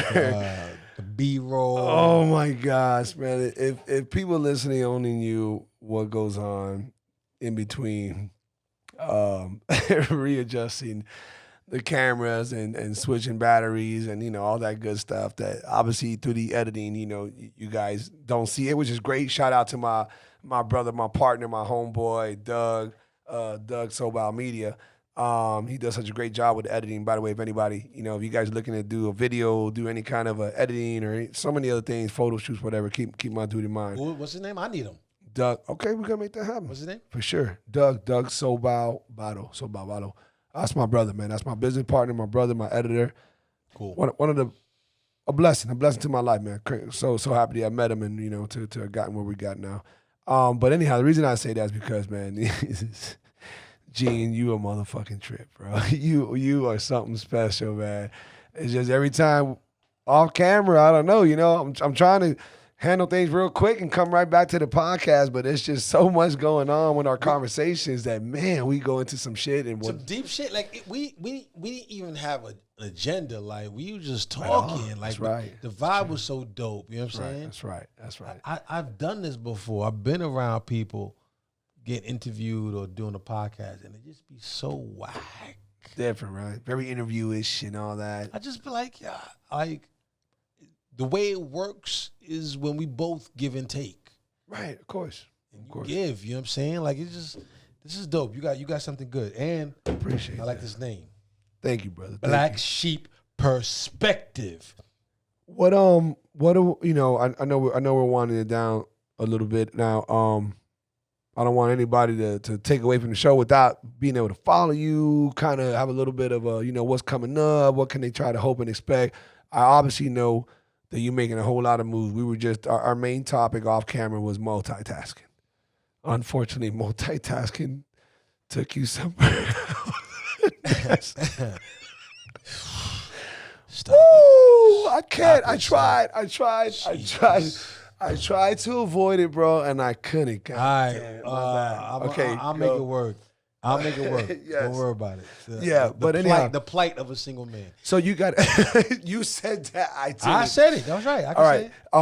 But what are we trying to look for, bro? Because you're so multi-talented, man. I'm sure that there's so many. Obviously, it's easier for me to ask than for you to answer because of COVID and it's not hard to answer at all. So tell us some things, man. What are you working on to make sure tell people how they can follow you and what they can do? And you can follow me on social media right now at Gene Harding, Gene Harding, Harding, right? So you can follow me on that. Okay. I'm moving into a bigger social media platform, but if you just find out where I'm going to be, which I post on my Instagram or Facebook, okay, you'll find out that I did my first movie 2 years ago with John Leguizamo. Really? Right. It's just coming out now, but because of COVID, it didn't make it to the theaters. So I think it's on Apple. It's called Critical Thinking. So you look it up, you're going to see. That's dope. Awesome. Yeah, you're going to see it, but I try to find it. But look for Critical Thinking. John Leguizamo was the director, main character, and I'm in it. And I just did my first movie. So that's coming out. Okay. Then I got a couple other things. I'm doing a play, a virtual play that's coming out, I guess, whenever we finish filming. And I'm just optimistic. Sometimes, real talk. Does acting come out for you pretty easy? Yeah. I like that. Yeah. I mean, if you Google me, you see some of the things. I was on Ballers. You told me that. I don't know if it was at the Kabayo show. I guess it had to be. Could have been. It had to be. That's dope. Okay. But I had these small bit roles over the years, but now like as a matter of fact, I'm writing my own stuff. Like, so this is yes, I like that. You know That's what I mean? What Like I got to do it now. Like that's what I want to hear. I want to get this out. I feel like the world or some part of the world, somebody in the world is waiting for me, and I've been denying them. For sure, I've been denying myself. For sure. But now I'm like, all right, you can't front now. This is the time. Like I'm at this point now, so like I ain't afraid of nothing. I'm gonna go out there. I'm gonna just swing my bat. So before any of that pops off, and I know I again, bro, I'm on board. I'm so on board, homie. Like I believe in you, dog. I think you, man. Again, like I said at the beginning of the show, who you remind me of. And how big of an impact they were in the comedian world for so long. Obviously, a lot of the younger people listening wouldn't know who Guy Torry and Martin Lawrence is.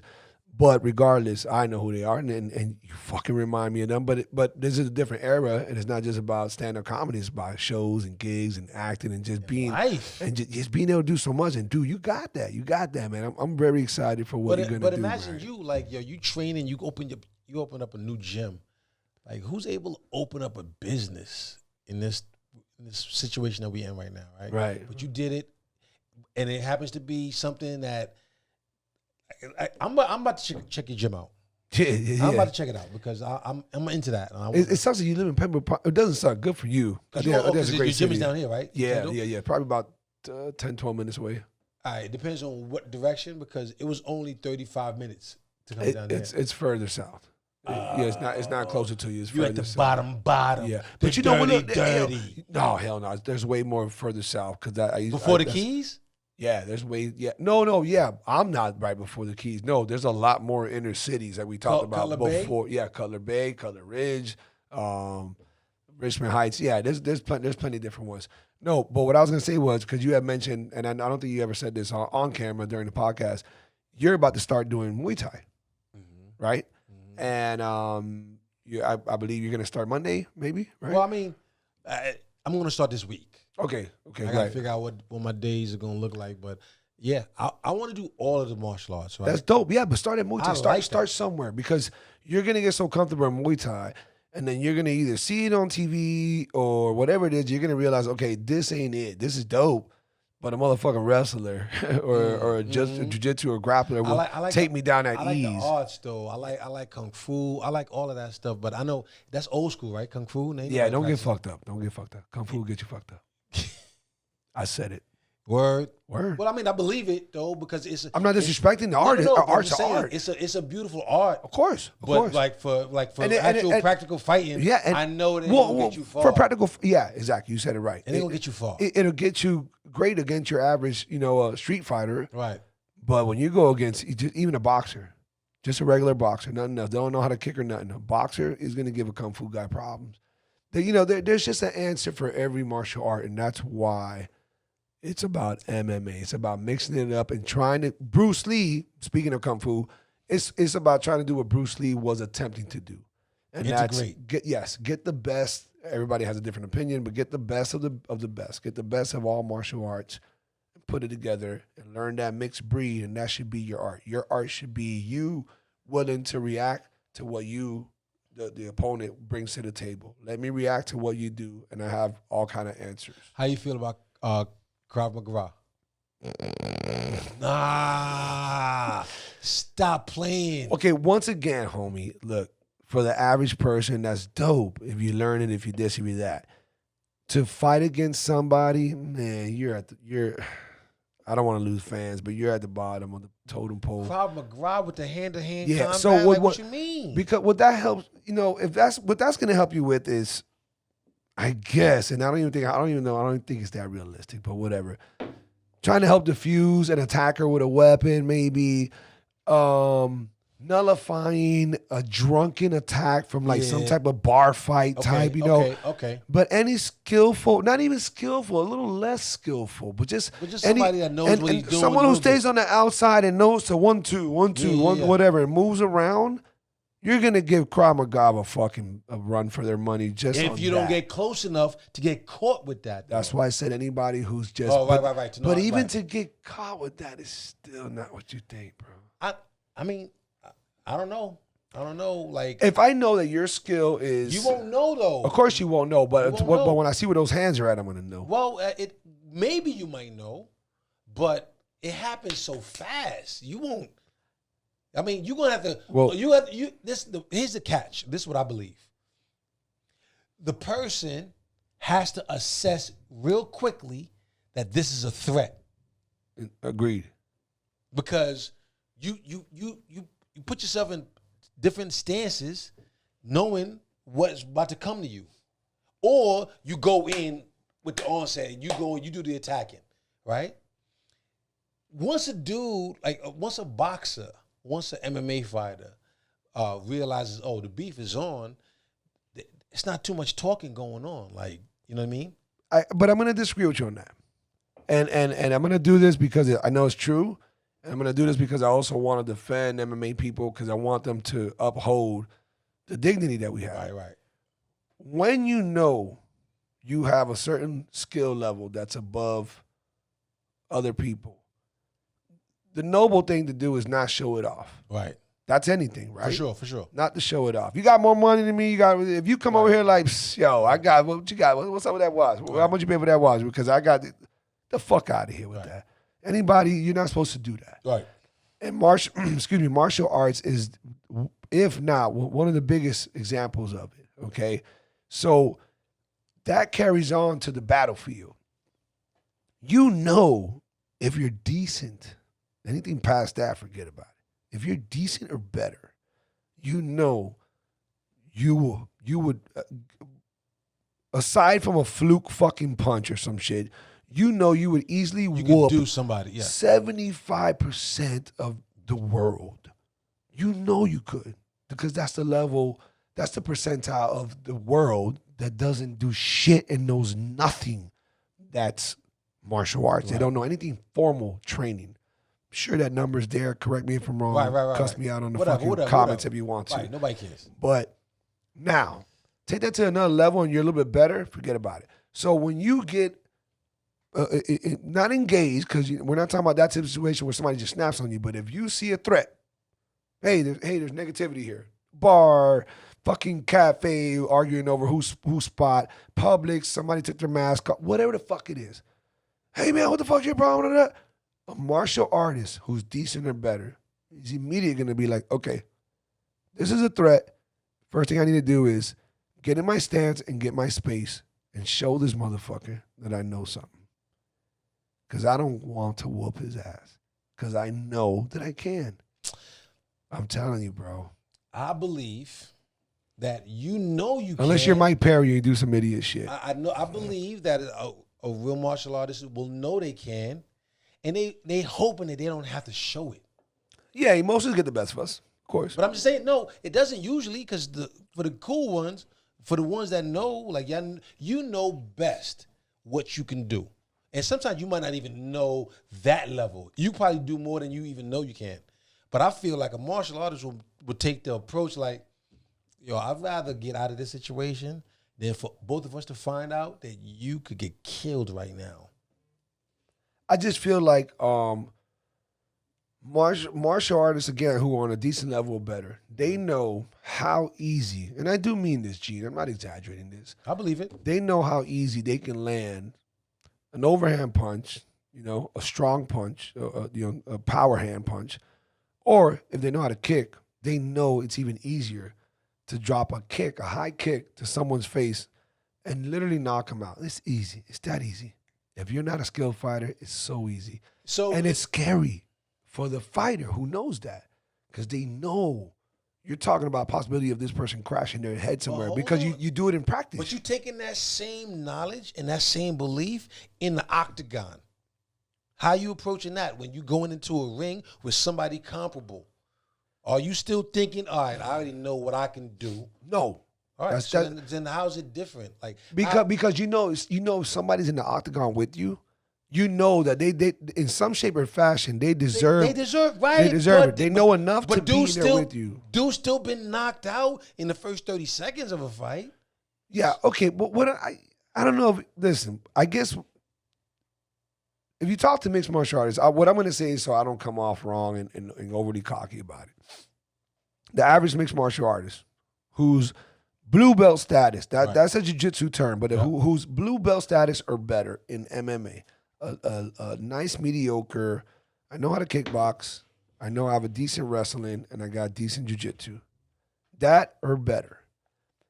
That individual has trained long enough, and I think that the average is pretty accurate. I would say 7 out of 10 of them, 6 out of 10 on the lowest scale. Those guys, they all share a certain common feeling when it comes to a negative situation. Their confidence is on a different level. Now, everybody gets emotional. Somebody might have alcohol. Somebody might have weed. Somebody might have the wrong day. Somebody got whatever the fuck it is. And that might intensify their decisions at that point. But as a mixed martial artist, once you get to that level or better, the majority of the people have a certain level of discipline or they don't pull that trigger. They try to walk away from fights. Right. That I'm certain. Yeah. They try to walk away from fights. And I think the main basis of it is because they know the damage they can inflict. They know it's not a cocky thing. They know this person, 9 times out of 10, is at a big disadvantage.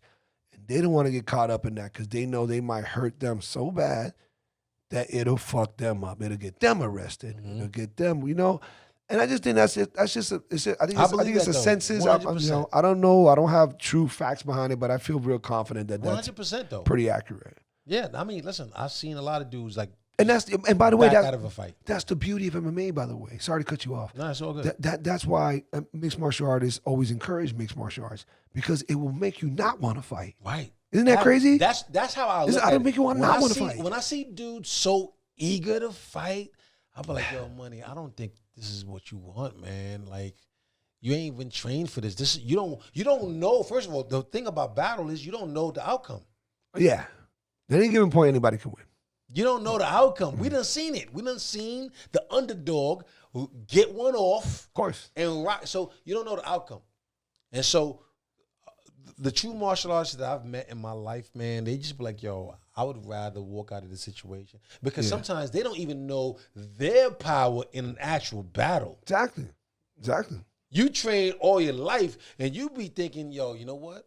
I probably don't want to put this skill mixed with emotional anger. Yeah, all that. And it's with scary. Emotional anger, it's my scary. dude. Imagine Of course. a dude with skill and now he mad. He just caught his girl getting rocked by some other dude. Imagine you got this jiu-jitsu guy. And by the way, this has actually happened. If you follow certain worlds, you know there's certain people have done this. Imagine you got this jiu-jitsu guy and his whole thing is just rear naked to choke out of people, okay, in school, in his gym or whatever, and he's one of the best there. And then he goes through what you just described. If that man doesn't know how to keep that under control, he's probably going to get this guy and put him to sleep. And everything you said, with those emotions involved, no, he won't kill him, but he's flirting with it. But right. He's dancing with that. He's flirting with it. Because emotions, sometimes there ain't no barometer to tell you like, yo. And again, like I told you earlier, there's some MMA fighters who are, matter of fact, in prison. In prison, right for now sure, yeah. Because they couldn't control it. You know of them, right? Yeah, they couldn't control it. But I'll tell you what, though, man, going back to what initialized that topic, I'm looking forward to seeing you start doing this Muay Thai and seeing what it does for you. And then I know you already say it now, but I guarantee you during Muay Thai, you're going to be like, okay, good. I'm picking this up pretty good. But I know a wrestler will take me down at ease. When is wrestling practice? You know, you're gonna see how that comes out. Word. And it's dope, especially because, you know, for your awesome young tender age, ding, you look great, bro. I'm 48. He said it. I did it, folks. I did it because I'm 48. That's right. You see this man look great. He almost look as good and young as I do. Do you see this? Almost, my dog. I can't fucking put myself down like that, bro. I work hard for this fucking old ass body. Anyhow, Gene, I know we cutting this down, man. My brother, tell people again really quick your IG handle so they can start following you.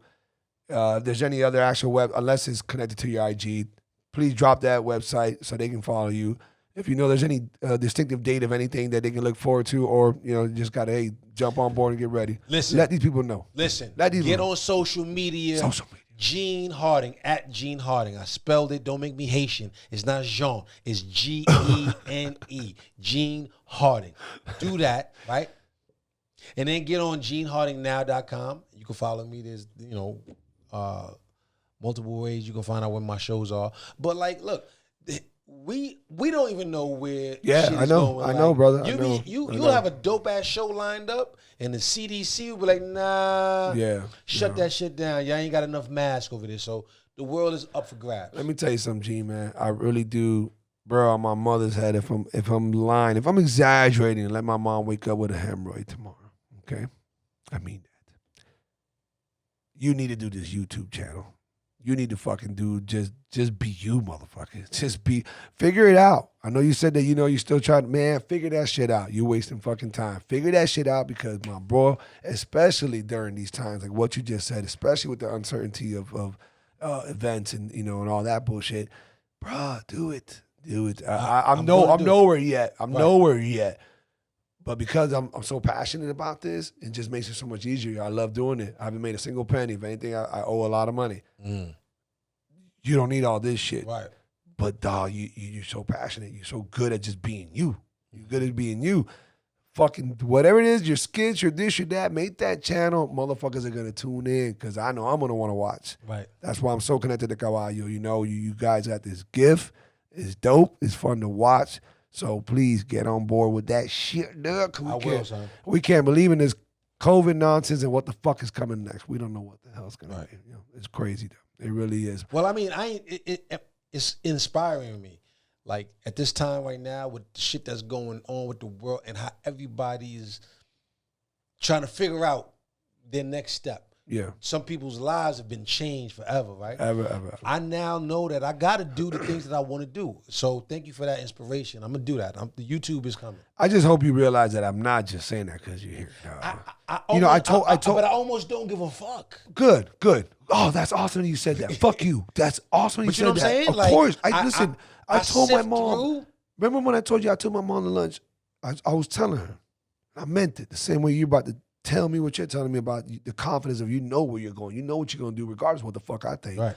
I told my mom, I said, man, Mom, get ready. I'm telling you ahead of time. About 2 years, 3 years, 4 years, but I promise you, I'm going to be a big deal in the world. I'm going to be a big influence. Promise you. I ain't talking about no glitz, no glamour, no this, no that. I promise you, I will be that next Joe Rogan, per se. Mm-hmm. And I know it because of simple things like, and then I told her, I said, for instance, this is what hits me really, really big. Two of my best friends, it's not because they're my best friends, not because I'm so close to them at all, I swear to God. They're podcast fanatics.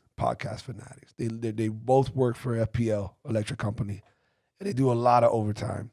So they sit in their fucking trucks and get paid too much money to just listen to podcasts. Mm-hmm. And they're both very smart, super college educated, this, that, and they listen to like at least, 12 to 15 podcasts. And they're critical. They can be assholes sometimes when you talk to them, their criticism, the way they present it with all that good shit. Shout out to John and Chris. But I know that their opinion counts. And when they fucking randomly tell me, when they hit me up out of nowhere, bro, and I love all the fans, I love everybody helping us get to where we're at. But when they tell me that they really feel a certain way about the podcast and it's a positive one, bro, that hits home. When I get a random friend, a random ex-client of mine from the gym that hits me up and says, Wes, you better never stop doing this. I don't care how long it takes. I really believe that you're going to.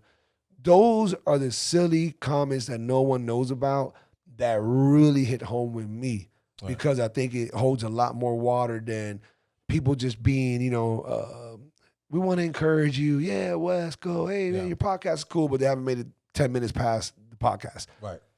I hope you don't put me in the category of them because I mean it when I say it. Me personally? Yeah, because of what I'm telling you. I mean it when I say it. You got it in you 100%, bro. And I would love to see you let that shit bloom. I appreciate that. But the reason why I'm not going to really put that high on the shelf is because you gave me two oxymorons. You said Joey and Chris are very smart dudes, and they work for FPL. Everybody that I met working for FPL are straight idiots. Damn. They charged me for, I moved out of my apartment, son, and FPL charged me. I'm like, yo, homie, I told you I don't live there no more. Why did y'all still got the lights on? My God. And they charge, I'm like, yo, FPL, come on. Or if you short a penny, your shit is getting shut off. Hey, so Joey and Chris. It's John. John and Chris. I don't know if this is y'all. I don't know if this is, but listen, talk to your peoples because they making all of y'all look. These motherfuckers are the ones. Right now, they're pissed off that you're saying that because they're like, oh yeah, well, when it fucking storms and your shit goes out, you're going to be mad at me when I'm the one up there in the rain fixing it? I'm going to be mad that they talk like that. Let's start there. Like, if you talking to them like that, I'm like, yo, come down, man, just go home. You just go home, man. Gene, it's been nothing but a blessing. I can't tell you, people listening and watching don't know how much fun we had tonight because so much happened off camera. For sure. But I've had a fucking amazing time with you, dog. She was dope. Straight blast, all kind of shit. I know that Ceci left, but shout out to Ceci. She rode with us for the majority of the night. The homie. Everybody listening, you guys make sure you go follow him. He already told you, Gene Harding, in so many ways. Just spell the fucking name out. Gene. And don't say it like Haitian, right? And nothing wrong with it. You said it yourself, bro. I'm just saying. People. You know how many followers Jean? You know how many followers Jean Harding got right now, son? Jean Harding. Because people be confusing it like it's just Gene Harding. Like it's just. Now my mom don't call me Gene. My mom's called me Eugene. There's Eugene. That's my name. And that's what she's like, yo, that's your name. But for the masses, hit me up at Gene Harding, GeneHardingNow.com. I hope we get to do we get to see another I guess it's gonna have to be a drive-through. I don't know. I'm at the Improv every Tuesday in Miami. And then how many people do they allow in there though? It's outside, so it's on the patio. So they allow about 150, 190 people. Oh shit, that's not bad. Every Tuesday night, 7:30. I didn't know that. Yeah. Oh, I'm fucking there. Awesome. All right, if you're listening and you're locally, if you're in Miami or in the South Florida region, every Tuesday night at 7:30. Miami Improv. Miami Improv. Make sure you go over there, show your support, follow him. Don't forget, if you haven't, guys, subscribe, show some support. Word. Don't just listen, please. Don't just hit like, please. Subscribe. That's how hopefully eventually we will get some money out of this whole thing. To the Black Sheep Perspective. There you go. I only came here because of that name. This is one of my favorite podcasts ever, man. Thank you, my brother. I appreciate you. Guys, love and peace. Be good to each other. And like Gene was saying earlier, man, Carpe Diem. And make sure you try to make the best out of every day because you never know when it should last. And there's a lot of people out there who are doing much worse. Word. Love y'all, man. Stay tuned to the next one. Peace.